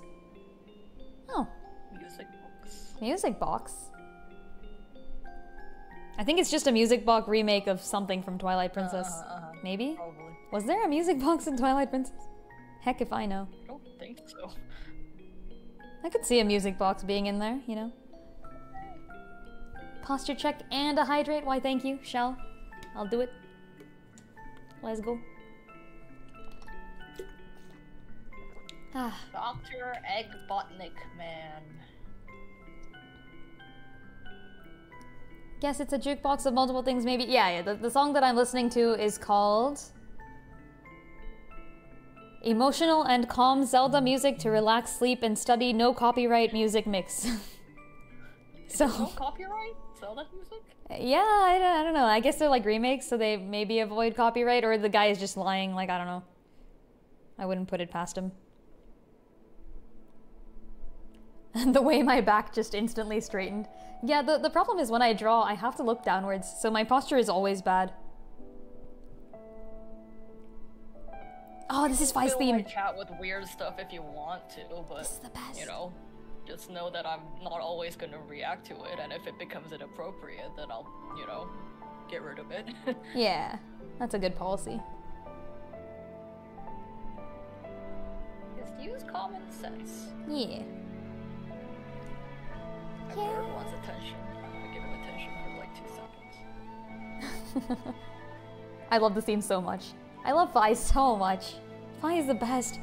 Fi is such a, like, there was so much potential to her character that I will love her despite the fact that they didn't use that potential to its greatest extent. Fi and Sage should be friends.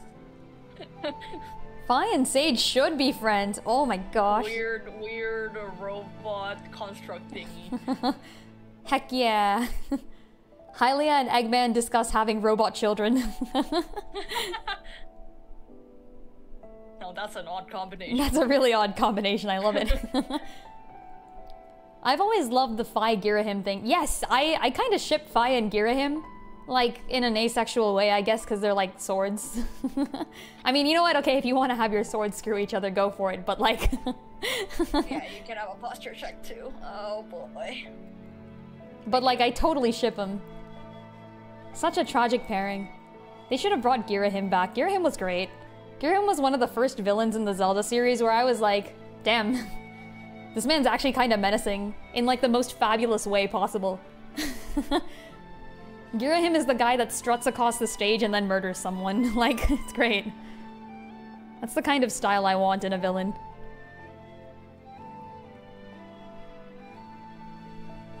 I guess by default he's also like the least successful Zelda villain, so... Girahim walks so August could run. Holy shit, you're right though. Someone draw Girahim shouting marvelous. If I had a nickel for everyone, every time Nintendo wasted good narrative potential in a Zelda game, I'd have a lot of nickels. That's true. That is entirely true. I think the one thing that the Zelda franchise does not have as much of as like every other freaking game is just like, I don't know, somewhat complex character arcs. There's only 3 characters that get like a proper good arc across the like entire Zelda franchise. Maybe 4 if we include Midna, but I wouldn't say Midna has a character arc. Like, she's the same character the full way through. I don't think she changes much. I guess she changes a little bit. Does she change? Okay, fine. Maybe she changes a little bit. But other than Midna, 3.5. And like, everyone knows I'm gonna put one of those characters as Linebeck. And everyone else knows, also knows that the other one's gonna be Groose. But I would say that Burn from Spirit Tracks also deserves an honorable mention. Hmm? No, I just wasn't expecting that. Yeah, he's got a good character arc. Yeah. It's pretty decent actually. Burn from Spirit Tracks also fulfills he's the only redemption villain, redeemed, whatever. He's the only redeemed villain in the entire Zelda franchise. Like, I don't think a single other villain has become good in Zelda. Like, people start good and go bad. But but nobody starts bad and goes good. Like, I can't think of anyone. Except for from the Four Swords Adventures manga, obviously. There is a character there. But that's the manga, and in the games, that person just remains evil the whole time and you kill him.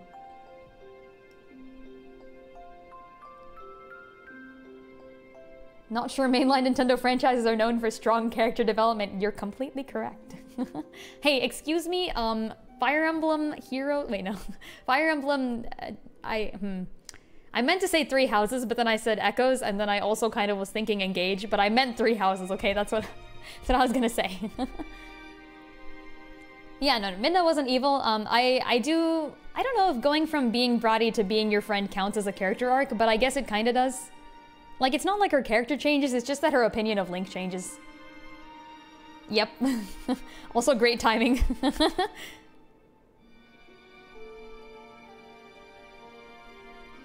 Villains that you rescue in Zelda games sometimes become friends. Like who? Like who? Do they? Hoomst. Groose? Yeah, I would argue that Groose and Linebeck never are villains. Like, you don't actually fight them. Which is why Byrne wins the reward for, like, only villain that actually becomes a good guy. Groose and Linebeck fall under the same category of, like, they're not villains, they're just dicks. Groose is a villain in the tutorial Sky. You never fight him. He's more of a bully than, like, a villain. I would not really count him as a villain. It's more that, like, he and his gang are, like, they're antagonists, but they're not villains, I would say. Yeah, I guess you do have, like, a race against him. Okay, I guess that's kind of fair.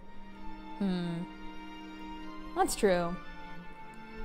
Yeah, like, he's an antagonist, but he's not a villain, is what I would say.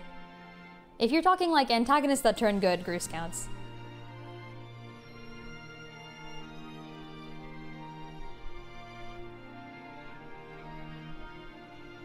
If anything, he's a hero. Yeah!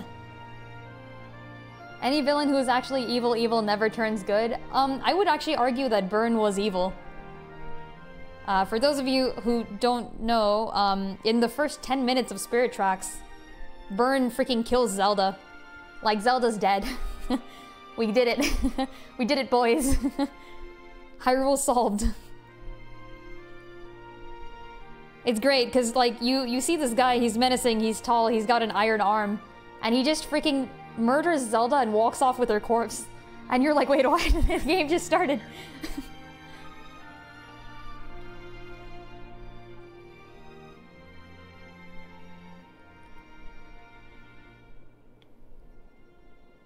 If you said love that man and you're referring to Groose, I totally agree with you. Groose is amazing. I'm like intensely fond of Linebeck too, so when I saw Groose, because I played Phantom Hourglass first, so when I saw Groose I was like, hey! Midna come back, I hope we see Midna again someday. Okay, listen, here's the other thing. Midna has no freaking reason to leave, okay? Like, there was absolutely no reason. The only reason, I think I've ranted about this before, the only reason Midna leaves is because Nintendo fricks all of the companions over. If you're ever a companion in a Zelda franchise, you are going to get fricked. You are not allowed to stay. Yeah, it's true. It's true. Every single companion leaves at the end. Does Captain Ikana count? No. No, there's... What? Like, Captain Ikana and the boss Bulbin from Twilight Princess fall under the category of, they're not villains, they're just like random-ass monsters who happen to have a personality.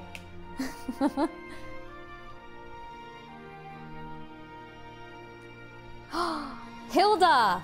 You're right! I forgot Hilda! Holy shit! You're completely correct! Hilda wins for redeemed villains. That's true! I love Hilda, by the way. I also love Ravio. Ravio and Hilda are like my absolute favorites. I can't believe I forgot them, especially considering I literally just looked up and rewatched the ending to Link Between Worlds yesterday. Like, I straight up... Didn't she snatch the Triforce? Yeah, no, she, it's great. No, yeah, I guess major spoilers for Link Between Worlds. But there's actually more spoilers in the game, so there's more left over. If you'd like, mute the stream for like a minute. I'm going to talk about spoilers. I will let you know when spoilers go away. Okay, cool. All right, we're starting now. Yeah, so like essentially, it turns out that Yuga, who is this bad guy, like has been corrupting Hilda this entire time, essentially just saying like, hey, there's this other country named Hyrule and you can feel it through the sacred realm. Look, it's right there. It's through the crack in the wall. And they've got the Triforce. You know how we destroyed our Triforce? Well, they have a full, fresh new one and we can steal it and then we'll have a Triforce again and then our kingdom will be safe and happy forever. And Hilda's like, yeah, sounds good actually. And Hilda has insane magical powers. So Hilda just wrecks shit and sets a plan in motion so that she can steal the Hyrulean Triforce for herself.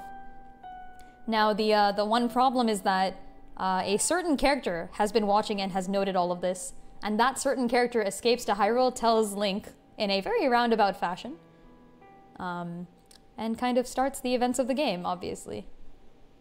So there you go. No, she's a proper villain. She's like 100% a proper villain. Yeah, it's... She's much more of a villain than Groose is, to be honest. I wouldn't even say she has good intentions, and I guess this is like even more spoilers, but yeah, so in Lorule, the Triforce is shifted. The villain does not have much power, nor does he have much wisdom, to be honest. Like, he's just kind of chilling, but what he does have is the courage to implement his plan. Meanwhile, the princess, who is Hilda, not really too strong on the wisdom front, and like, you know, she didn't really have the courage to do anything to save her country at first, but man does she have the power to carry out a plan. And likewise, there is another character who probably doesn't really have the courage to do things on their own, and really doesn't have the power to do it even if they wanted to, but they definitely had the wisdom to see what was going wrong, and took the proper steps to fix it. So it's nice, because you get a hero of wisdom, a princess of power, and a villain of courage. And I love that. Okay, end of spoilers for Link Between Worlds. So if anyone was... Can someone just like type in chat real quick that spoilers are over? I don't know if anyone was actually... Link Between Worlds is an old-ass game. It's 2013. So it's been 10 years. But spoilers done in case anyone was like muting. She had good intentions for her people but was willing to destroy an entire other nation. That's true. And not only that, but I would say that Hilda potentially... didn't even care too much about her nation to begin with. Like, she very clearly does, but by the point where, you know, you start to see what's going on, she's been corrupted further than that and kind of just desires power. So, yeah. Like, at first it was very definitely, like, a thing that she was doing for good, but that did not last. Yeah, no, I can't believe I forgot Hilda. Best corrupted villain. Absolute best. I loved it. It was so good.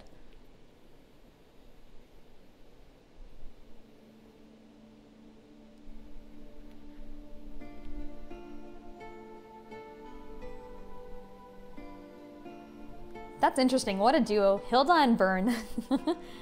The two characters who are, like, extremely villainous. And yet do get their own redemption arcs somewhere in the story. Except, actually, Hilda stands out because, I guess, like, minor spoilers, but Hilda gets a happy ending. Burn does not. So rip Burn.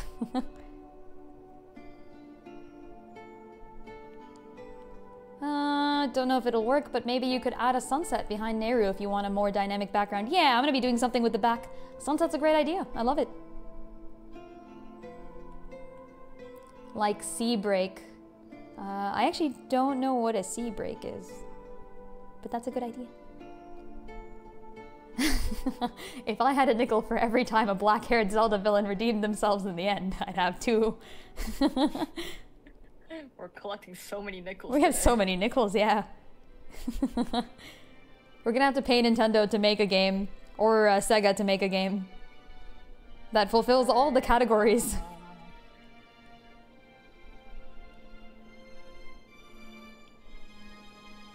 You'd have one, I hope. Wait, Burn. Yeah, no. Everybody forgets Burn. He's a good guy. I like Burn, okay? He's cool. He's really edgy. He's so freaking edgy, but like he's cool though. He's like, from design to story to demeanor to everything, he's so edgy. He is the epitome of Zelda edge, which is funny because he's not even from Twilight Princess. And like he's Toon, so. Yeah, he's also Toon. Baby's first OC. You're right though. I expected Twilight Princess to be the game with all the edge in it, and I was pleasantly surprised when I realized that Twilight Princess Link is actually just like a humble farm boy.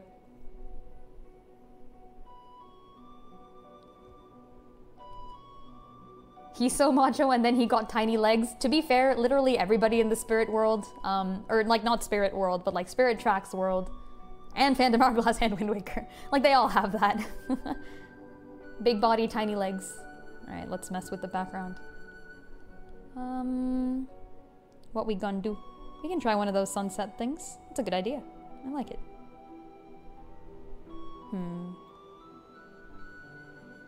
We'll do something like this. Add some red.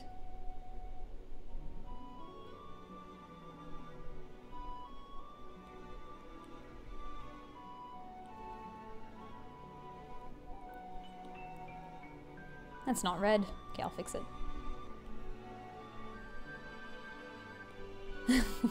Hold on, it's kind of coming together. Yeah. Alright, this does not work. Okay. Let Lynn cook. I value suggestions from people. You can always tell me a suggestion. You should play Sonic Heroes. I'm gonna ignore that suggestion. You said you would always value suggestions. Yeah, I value it, and then I choose whether or not to ignore it.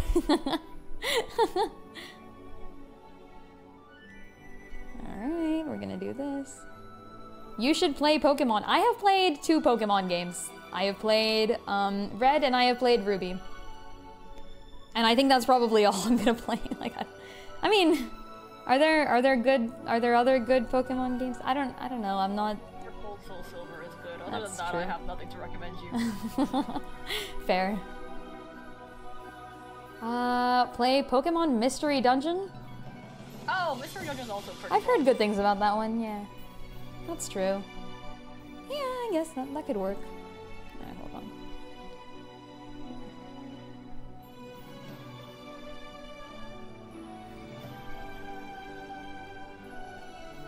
Heart Gold and Soul Silver were great, actually. I mean, my problem is that, like, when I play a game, I usually want, it's less for me. I don't know. I guess it's like less about the gameplay and more about the story, but that's not true either. I guess it's a combination of both, but the Pokemon story has never really caught my attention, I guess. Here, let me do something else. Flatten.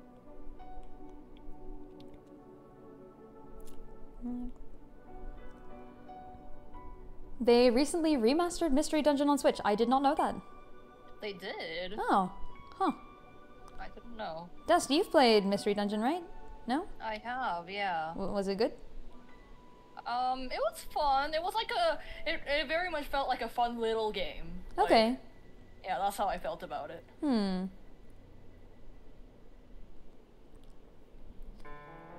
Gameplay is top tier, spam agility or dragon dance and go wild. That's definitely a strategy. Mystery Dungeon Explorers of Sky has one of the best stories ever. Okay, Oh, I'll I take have your word for heard it. good things about that. I haven't played it though. Yes, Midna's Lament. This one I actually remember quite well. Despite Twilight Princess being, I think, maybe one of the more forgotten Zelda games I've played. My knowledge of the Zelda series is really weird, because I remember, like, the tiniest details from, like, the randomest Zelda games, but if you ask me the main plotline of Twilight Princess, I don't know, it kind of blurs. It was a good game, I promise.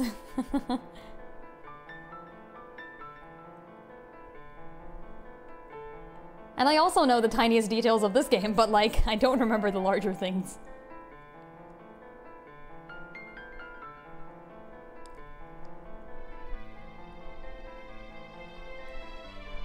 Yeah, I liked this one because this is the one point in the series where Zelda actually does something. Or, sorry, not in the series. The one point in the game where Zelda actually does something. Zelda does not do much in Twilight Princess. Zelda is very much a background character. It's not the Legend of Zelda that time, it's like the Legend of Midna at best. Which is great, Midna's good, but, you know. The Legend of Furries. Heck yeah! Wait, that's actually Tears of the Kingdom.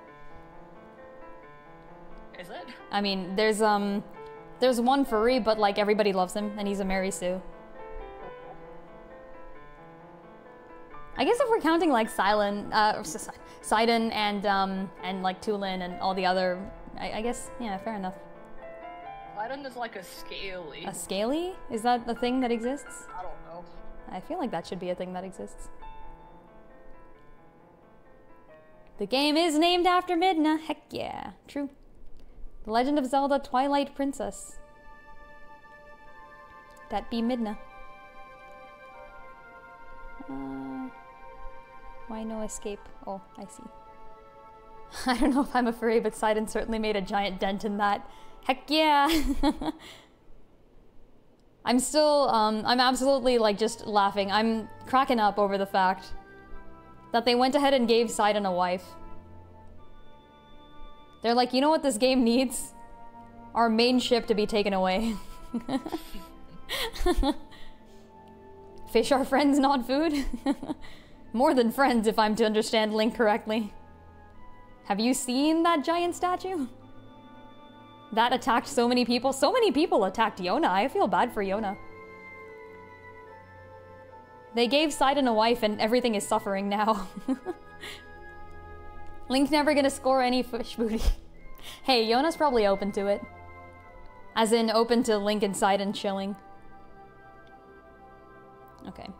Let's do some lights, I guess. Where's the light coming from?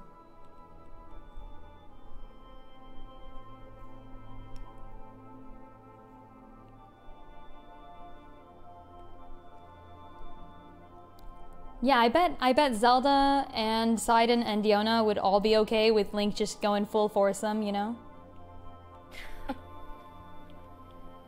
They can all hang out together.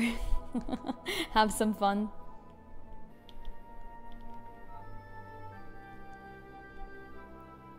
Alright, we go for some blue. Man, I haven't used this coloring technique in a long time. Which technique?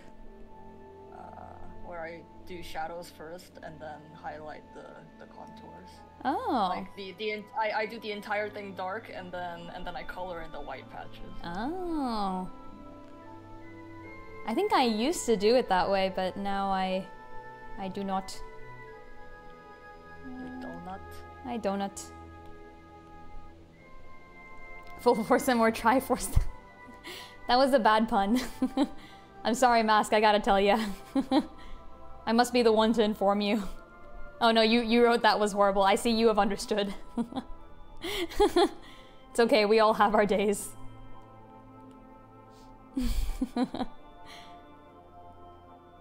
Hecking Triforce puns. Your ex called you insufferable? Oh no! Don't listen to your ex. Is your ex a Rivali or are they like actually a dick?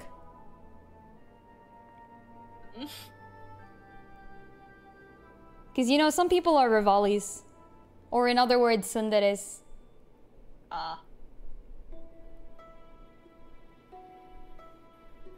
He was a Rivali? Okay. Spiky outside, soft inside. That's good, I guess. I mean, it's better than just being spiky, I guess. Spiky all the way. Spiky all the way. Loki hated Rivali until you learned more about him. That's true. I feel like that's the intended point. Rivali is the Breath of the Wild version of the Linebeck or the Groose, you know. The character that just starts off as a dick to Link for no reason. There was a thread on Reddit somewhere, I forgot exactly where, but you know, somewhere in the Zelda sub, somewhere around there, I don't actually know, but where someone was like, Groose and Rivali would have an interesting time meeting each other. Like, early game Groose would fight Rivali. Like, they would both early game fight each other because they both hate Link. And late game, they would fight each other because their Link is better.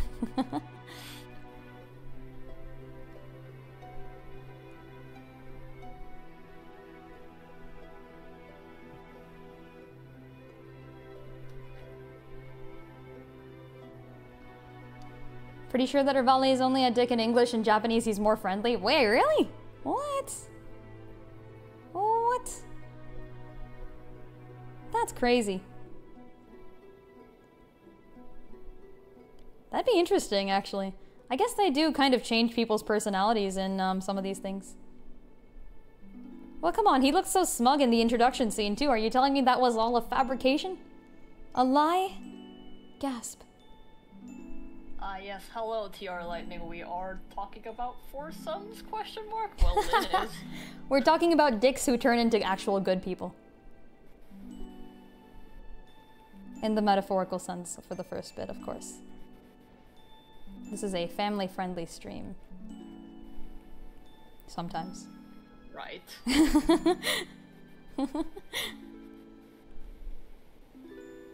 How do I feel about the sunset idea, Link?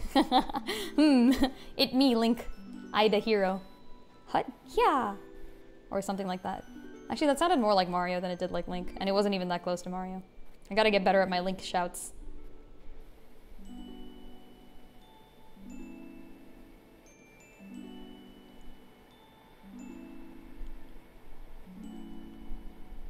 Yeah, I think it's working out well so far. I like it. I will give you the usual disclaimer that I may or may not end up sticking to it, because if it looks like, if I can't pull it off, then I'll switch to something else. But so far, I think it looks nice. Usual disclaimer. Did I actually pull off colors correctly, or? Colors is your thing. You can totally. No, but like the whole like color relativity thing is still, you know, it is a force to be reckoned with. Yeah, that's a hard knock life. Skill to master. I have decided to just rely on the colors I already know and love. The colors are coloring. It's the colors. They're coloring. Okay, so that's like the sunlight, maybe.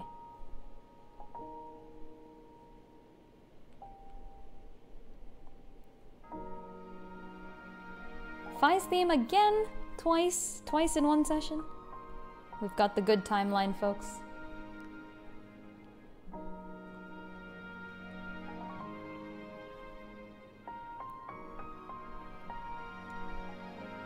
Man, guys, Sonic Frontiers was a great game. I had fun playing it. How long did it take you to finish? Why. I think my playtime was like just around 24 hours. Oh, okay. I wonder how long it took me. That is like on the high side, but like it's just, that game is, it actually, like what I was most impressed by was how well open world works for Sonic. Oh, okay. Yeah, I was actually kind of confused when I first heard they were going open world. I was like, with a Sonic game? Yeah. Yeah, like Sonic has always been all about running the tracks and going yeah. a linear path. Yeah. Or more or less linear path. But no, they did a great job with the open world. Okay. That was like the best part of it, yeah. That's great, actually. That's good to know. Maybe they're gonna stick with like, open world, who knows? You actually do feel like you're supposed to, like you're fast and free and all the Sonic things. Oh, okay. Running around the world, and you find enjoyment in just running around. It's strange. Not bad. Yeah. They did a really good job with it then, huh? Maybe they'll come up with a second open world game. And maybe this time they'll make it perfect. Cause like, I'm so sad that I don't know what Sega's like not get, like something is missing? This game is not perfect because they could have, I feel like they could have spent like a little more time and attention on it, or gotten a little more help from outside sources with more experience or something, because like this game could have been so good. What do you... Instead it's just like good. Yeah, what do you think was missing, I guess? Well, like mechanically there was just a lot that I think was lacking. I think story and the cutscenes, the cutscenes could have been better. Oh, okay. The way that they present story could have been better. I don't know, it's just like a few things that I don't know. It was just like that's fair. Small things here and there that just make it like this game could have been perfect. This game could have been the greatest Sonic game. Like the greatest 3D era Sonic game ever released. but instead it's hovering around like, you know, colors and generations and all that. Gotcha. Like it's good, but it could have been so good. I think Frontiers did good numbers, so it's entirely possible that they will continue with this style. Yeah, I mean, I guess that's also sometimes kind of not a good thing. Like in the case of Zelda, for example, I think it's been confirmed now that they want to continue with the style of like Breath of the Wild, Tears of the Kingdom. But like not go back to the old Zelda style? I think that's what what someone said that they've said. Yeah, I don't actually like that.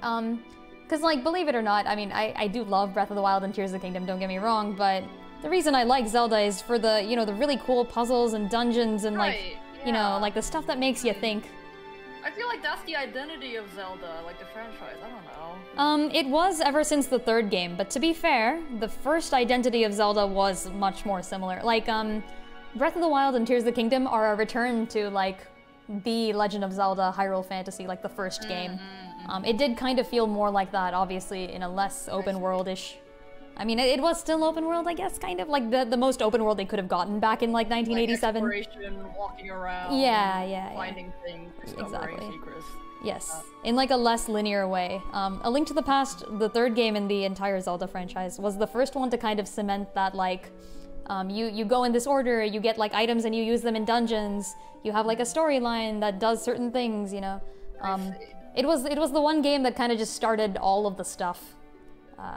But before that, it did look a little like this. I will say, though, that, you know, that was game 3, and this is game 19 and 20 or something. So, so like, yeah, it's been a lot of games where they kept that formula and it did very well for them. I am sad to see it go. If they're not going to do any more new Zelda games like that, I'm going to be actually pretty sad, but, you know, I can't stop them.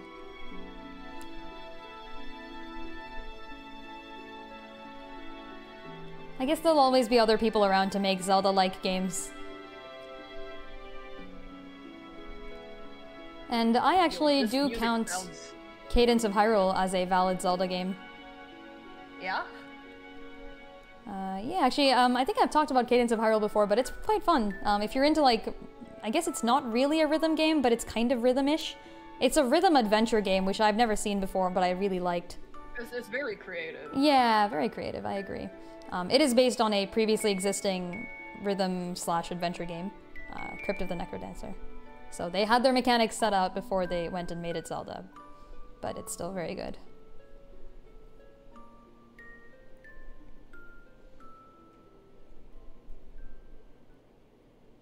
Think the gameplay loop got repetitive towards the later half of the... Yeah, I agree. Like, I think... Well, to be fair, that's kind of what they want. No, I think we're still talking about potentially Tears of the Kingdom. Oh, Breath of the Wild? Yeah. Tears, Breath of the Wild. Because, like, in those games, you know, it's very open world, which is true, but what that means is they're allowed to put repetitive content in there. Which is, I guess it's fine, you know, but...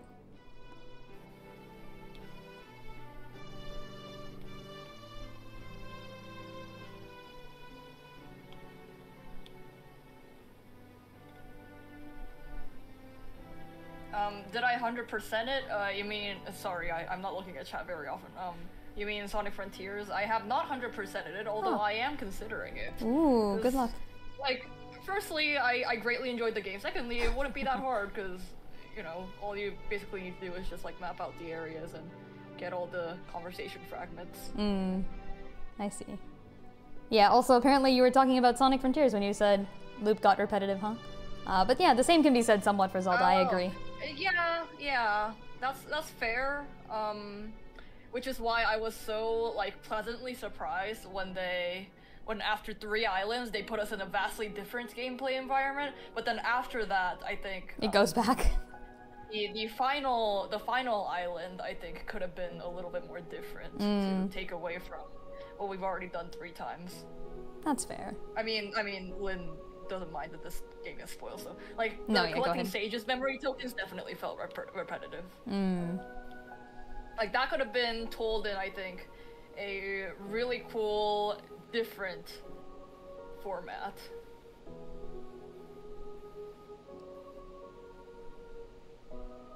That's fair.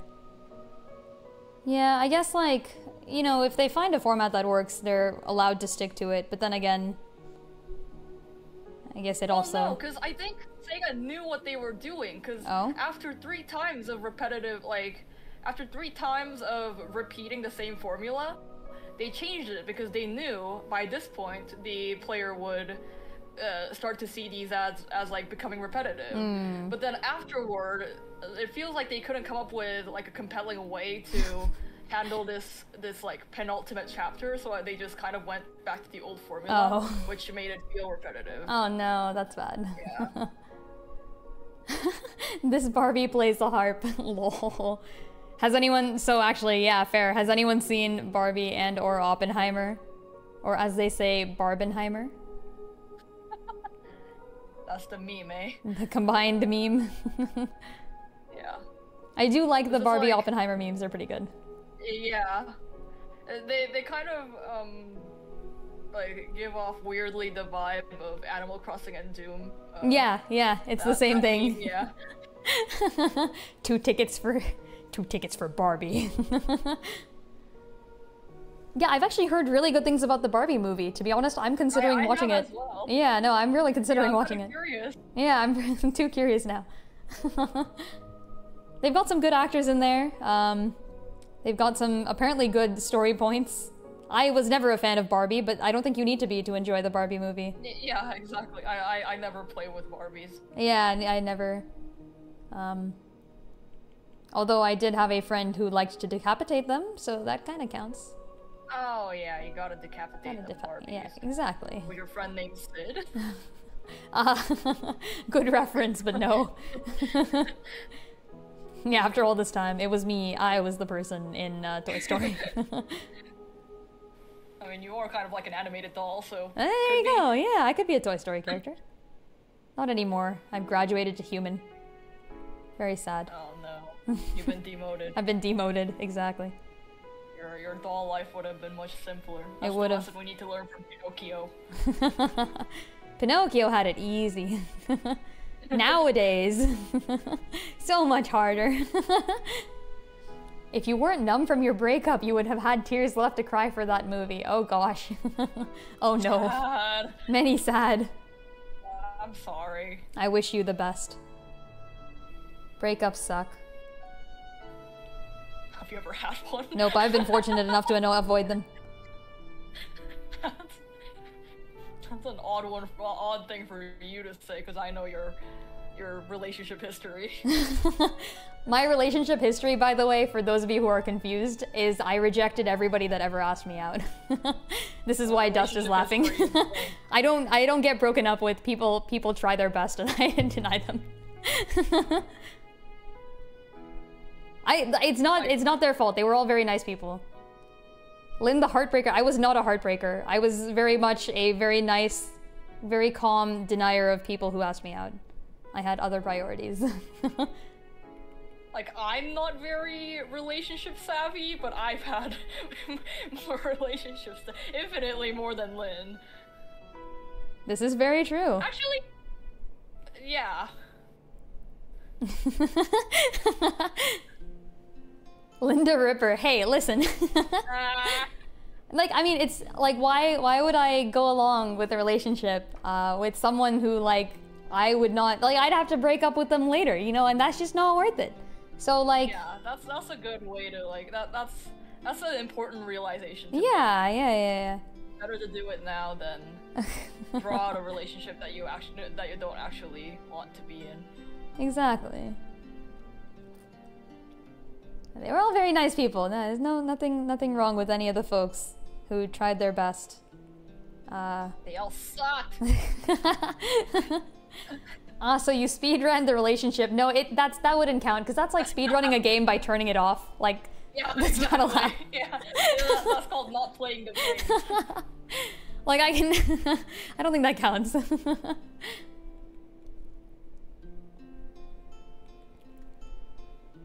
Some would argue that's the fastest way to beat a game. Easy, yeah. I beat the game by not playing it. Heck yeah. Now the game has no hold on me and I win. Easy. Pursuit of something lasting has led you to dead ends of longing and anguish. Ah, oh no. That's still understandable. I do have some experience with relationships, which Dust knows, but not as much as Dust does for sure. I am very lacking. I don't have a lot either. Yeah, neither of us particularly. What is a date? It's a tasty fruit. No, it's a time on the calendar. Excuse me. Oh. That's what happens if you're a hopeless romantic. No, you know what? You keep being you. Heck yeah. I think that's how you do it, you know? Like, I think even for the people who, like, asked me out, like, I wouldn't have even considered it if they hadn't come up to me and said anything, right? Right. You gotta shoot all the shots you can, and, like, some of those aren't gonna go in, but heck yeah, you do your best, right? And I know some of those people are now in good relationships that I, like, helped set them up with. So, there you go, you know? That's how it is. There's so many things to enjoy in life. You want to share those experiences with someone. That is romantic. That's incredibly romantic.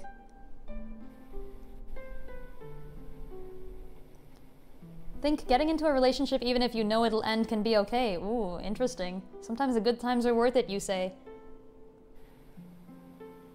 You had a girlfriend when you were studying abroad in England. Both knew that you were going to go back to America and she didn't have plans on leaving the UK, but you still enjoyed your time together. That's interesting. Yeah. Huh. That's a fair point. If you both understand that, then yeah, that can be a great relationship. I guess the problem is that you both have to understand that, right? Yeah. Like, if that was stated from the beginning, then it's fine, but it becomes difficult if that wasn't stated from the beginning, you know? If the expectation was there, but then later has to be murdered. Murdered? Murdered. Destroyed. Who else will you pester with your insufferable puns? Oof.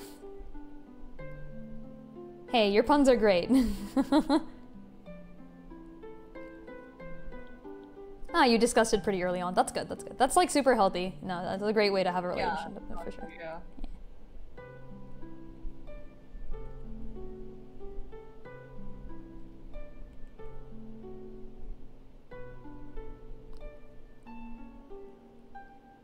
Yeah, relationships are interesting business. Interesting business. As someone who only recently turned human, it's so strange. Never made any sense to me back when I was a robot. Now it makes more sense, but still.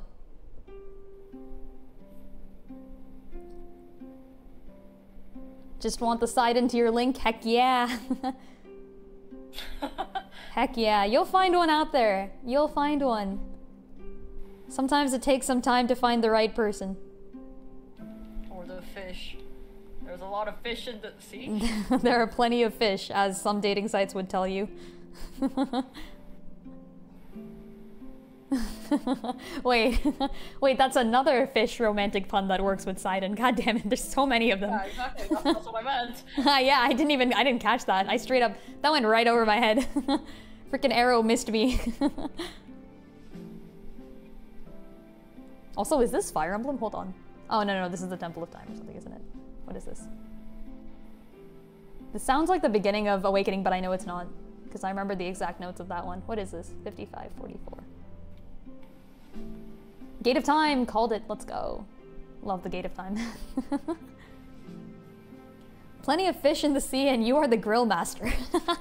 Wait a minute. Wait a minute. There are plenty of fish in the domain, you're right.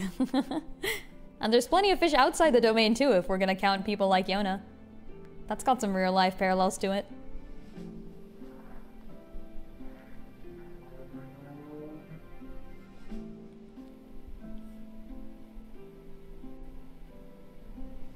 Okay. We've got lights, but we don't got shadows. Let's throw those on there. Got the dark side of life. Okay. Be the Zora to my domain. Lol. I don't even... Can you be the resident to my house is apparently what that would mean.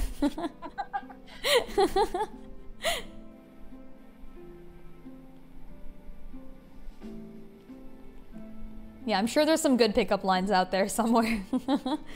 This is probably one of them. I wouldn't quite know. I wouldn't quite know because the pickup lines that were used on me didn't quite work, so you know. There's gotta be like nerdy Zelda pickup lines, right? That's true. None of the people who asked me out were nerdy enough. Which is weird because I was in computer science, okay? Like I have to stress this. I was a female in computer science. Like it was weird. Are you a pot because I want to smash you? That's good. I like that one.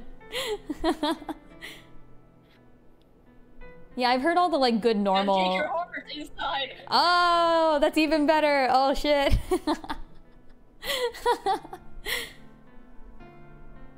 Can you be the Rito to my village? Wait a minute. These are just becoming. These are just straight up like place names from Zelda. Can you be the legend to my Zelda?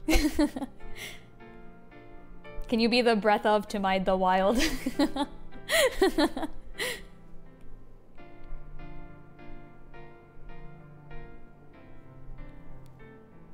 Can you be the guardian to my Link, not toxic at all? Wait a minute.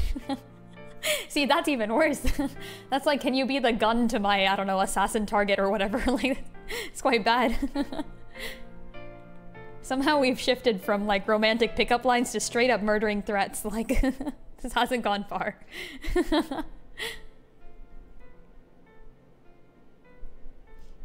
Yeah, I know like the proper normal nerd ones, like the not video game references, but like the ones that are just normal nerd ones. Because that's usually what people will look up. Yeah, exactly. Like, it's gotta be specific to be effective. Yeah, like I've heard all the old ones, like girl, are you my homework? Because I'd like to slam you on the table and do you all night long. Like, that's funny, but like, it's old, like I've already heard it. Oh my god. Wait, you haven't heard that one, Dust? No. Oh. That's like a classic internet one. one. I don't just go around looking up nerd pickup lines. I don't either. This is not... I did not look this one up. Like you did. No, this is like, this was used on me. What? With no success. Bruh. Ew, no. Exactly. Wait, at least tell me it was ironic. I think it was ironic. I think they, like, I took it well. I was like, ha ha ha, nice. Yeah, you must have looked that one up on Reddit. Ironic is just less of a violating action. Yeah. Yeah. They do their best. Yeah, I have been to some traditional parties. I just don't do it often. Cause like, why? Like, I don't dance, I sing. And like, you can't sing at a party. In fact, you can barely hear anyone at a party. It's kind of not worth it. And it's not like I like food much either. Like, the other reason you'd go is just to like eat stuff, you know?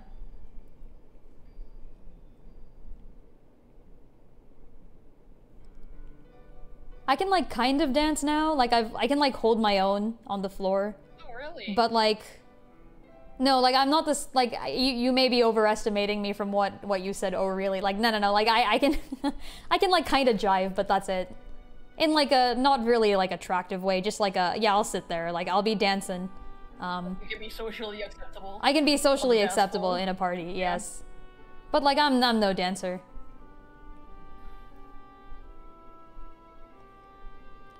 The waves are so rosy. Yes, they are. I am glad you like it. Good suggestion, good suggestion. Alright.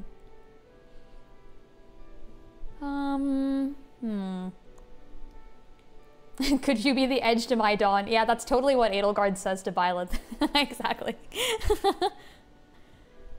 Like, it's straight up, it is actually Edelgard singing, so that's canon.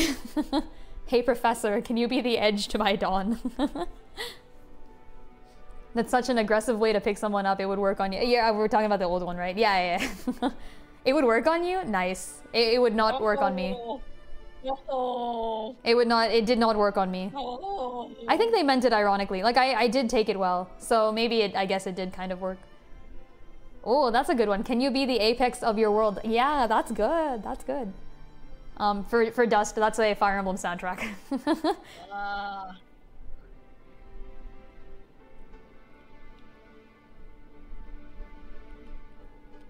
I like the pot one. I'm gonna have to remember that for later. That's hilarious. Yeah, on the one occasion in which I had reason to send a Valentine's Day card to someone, I used the old Smash Brothers Brawl meme. And I don't know if you guys remember this one, but in Melee, actually not Brawl, in Melee. In Melee, Marth had an like just really, really long grab reach. Like, his reach was so long that you could like Yoshi could stick out his tongue and not be able to grab Marth, but Marth's arm could grab Yoshi. Like, that's how long Marth's arm reach was. So, so there were like old Valentine's Day jokes where people would be like, the space between us means nothing, or something like that, you know? And it was like supposed to be all like romantic, like, aw, like there's no space between us. That's what I used back in the day. Like a really badly photoshopped,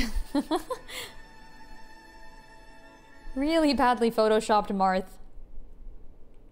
for a Valentine's Day card. Heck yeah, loved that one.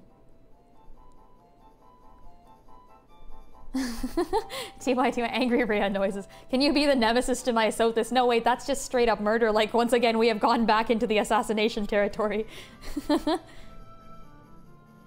Friends, I worry for you if all our pickup lines are just like assassination requests.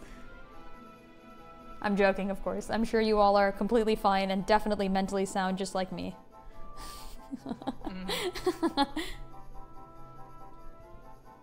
Okay. Let's do some shadows. So Lynn, it's 8 when you plan Oh, on heading out? True. I will probably leave in like 4 minutes. When 8:10 gets struck, I shall head out. Let's go like blue. But like dark blue. Can you be the burn to my ST Zelda because I want you to kill me? Yeah, that's... We're back at it again. The assassination requests have not stopped.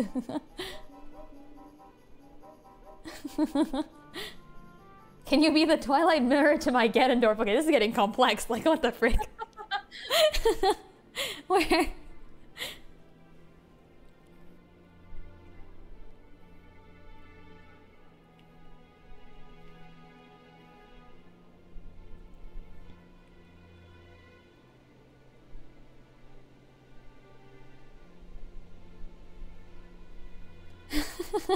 I have no idea where we're going with this, but we're definitely moving. Yeah, we're going somewhere. I don't know if it's somewhere good, but we're going.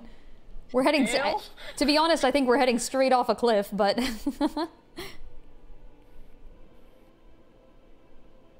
Also, this is not a good shadow color. I'm gonna make him purple.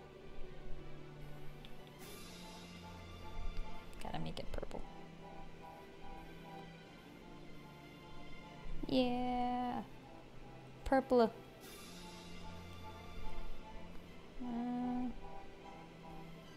Yeah, maybe a little bit less purple. Hold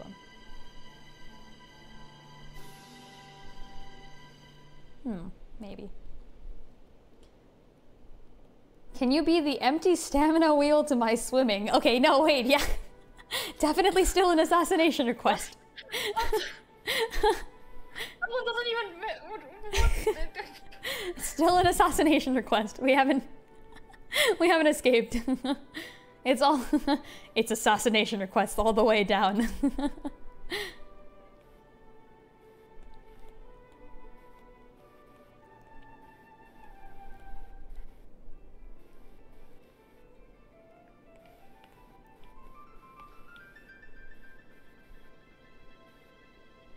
I guess the Zelda series in general has had some romantic moments to it.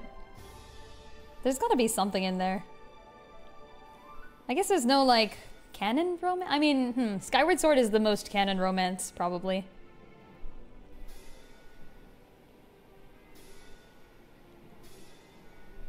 So I guess there is that. Actually, I'm gonna try this again with something different. Can you be the dream to my sleeping windfish? Yeah, we definitely all of these so far. All of these are assassination requests. We have not left. That's true. They hold hands in Spirit Tracks. It's very cute. Actually, certain Link's kiss get a kiss from Zelda too. I think. I want to say like Adventure of Link gets a kiss from Zelda. Which is fun because I actually ship that Link with a different Zelda. Like, I don't ship... I ship him with his first Zelda, not his second. I ship him with the Zelda that he didn't get to kiss.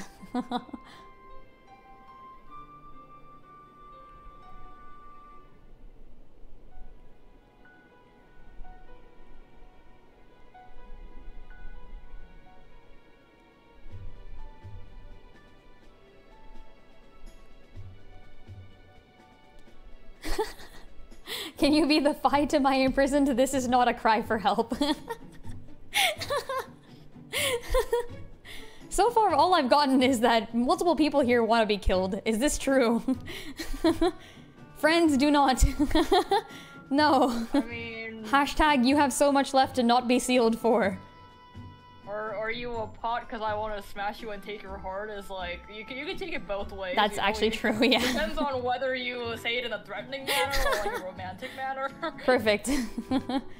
I mean, I guess at this point, we can't be picky, right?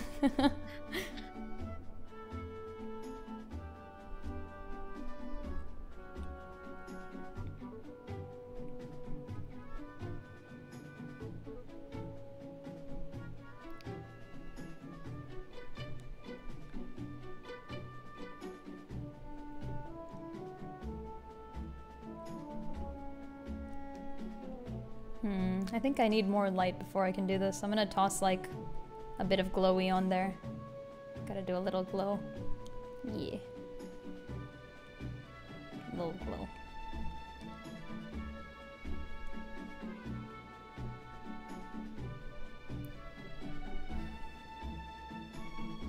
Did someone already say, can you be linked to my pot? Yeah, technically. Yeah, that's the one that Dust said. Dust got that one. It was a good one.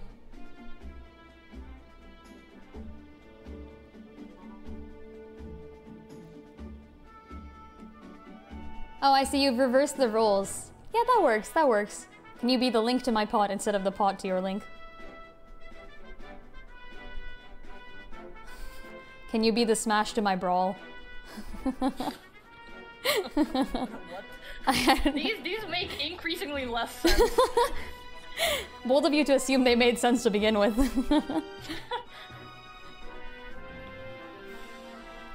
Can you be the link to my past?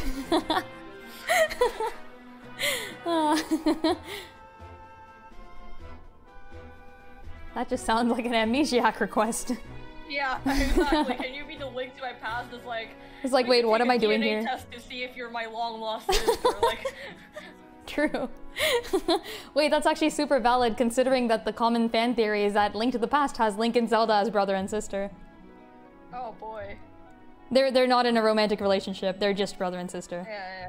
I figured. Otherwise, the fan theory wouldn't need that question mark. Yeah. You haven't seen Fire Emblem, have ya? Yeah. Ah, yes, As soon Fire as I Emblem. said it, I was like, nah, it could totally be. OMG, the sunset is sunsetting. It sure is. It sure do be. Actually, I haven't drawn the sun in yet, so I guess it isn't. That will need to happen at some point. Can you be the link to my past, please? I don't know who I am. Who am I? I don't remember anything. That's just Robin from Fire Emblem Awakening. Or Shadow the Hedgehog. Shadow the... Oh yeah, he's... Wait, no, but like, does Sonic know him? Or like... Okay, fair enough. Yeah, then that works, I guess. Yeah. That's the entire plot of, something. Sonic and the Shadow Hedgehog. I don't know.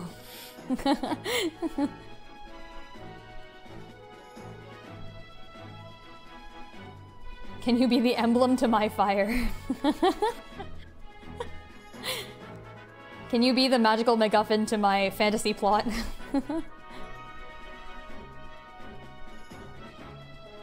Only thing Shadow remembers is a little girl being brutally shot to death. Oh yeah, we have talked about this. True. Yeah, that sucks. That's nice. That's also similar to Robin from Fire Emblem Awakening, except only thing Robin remembers is a adult male being brutally stabbed to death. Oh. And also he was the one doing the stabbing. That tends to make it a bit awkward when you know, you remember stabbing somebody and then you wake up and they're like right there in front of you. Yeah. You're like, that's a problem. I thought I stabbed you.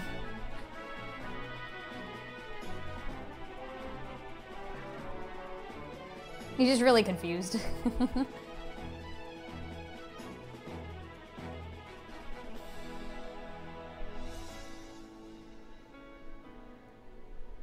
Does the girl get better in the shadow thing? No, she deaded. Oh, she just dead? Aww. Yeah. And she's Dr. Eggman's great aunt? What? Question mark? Okay. Grandma? Sure. No, grandma. Grandma. I see. Question mark. Is every human in the series related to Dr. Eggman? No. Oh. Just these we ones? We only know Maria Robotnik and Gerald Robotnik. Okay, fair enough.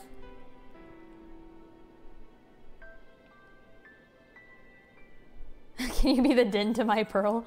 I mean, all the oracles have pearls. That seems to imply non-exclusivity.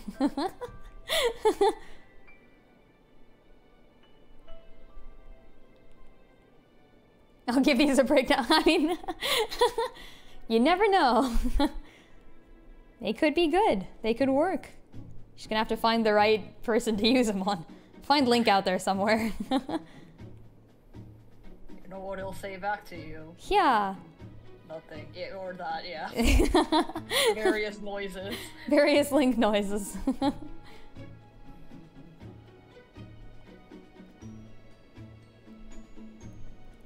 You miss 100% of the shots you don't take. Exactly, exactly. It's as I was saying. You gotta go for it. You miss 100% of the hyas you don't hya.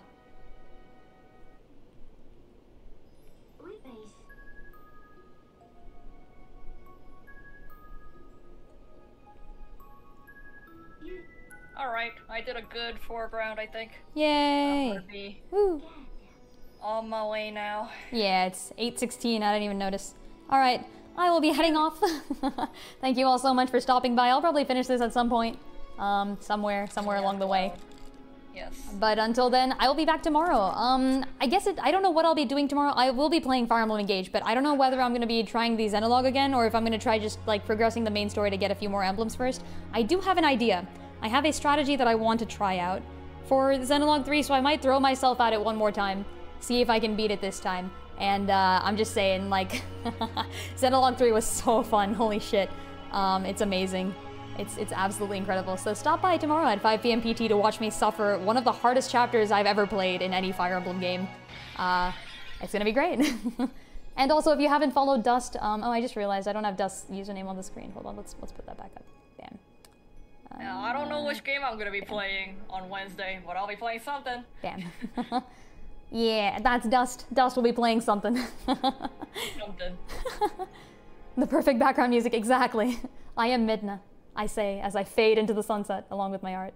Alright, are we gonna raid Erent today? I think Erent is playing, I think so. I think Erent is playing Ghost Trick, which I have not finished. So I am going to not watch anything. But I am actually very much looking forward to Yes, it. yeah. So Dust will be there. I think I am gonna just head right the frick off because I don't want to see any spoilers. Right. I really liked that game. It was awesome. I just haven't had the time to go back to it. So, Okay. I will see you all later. Bye. Bye.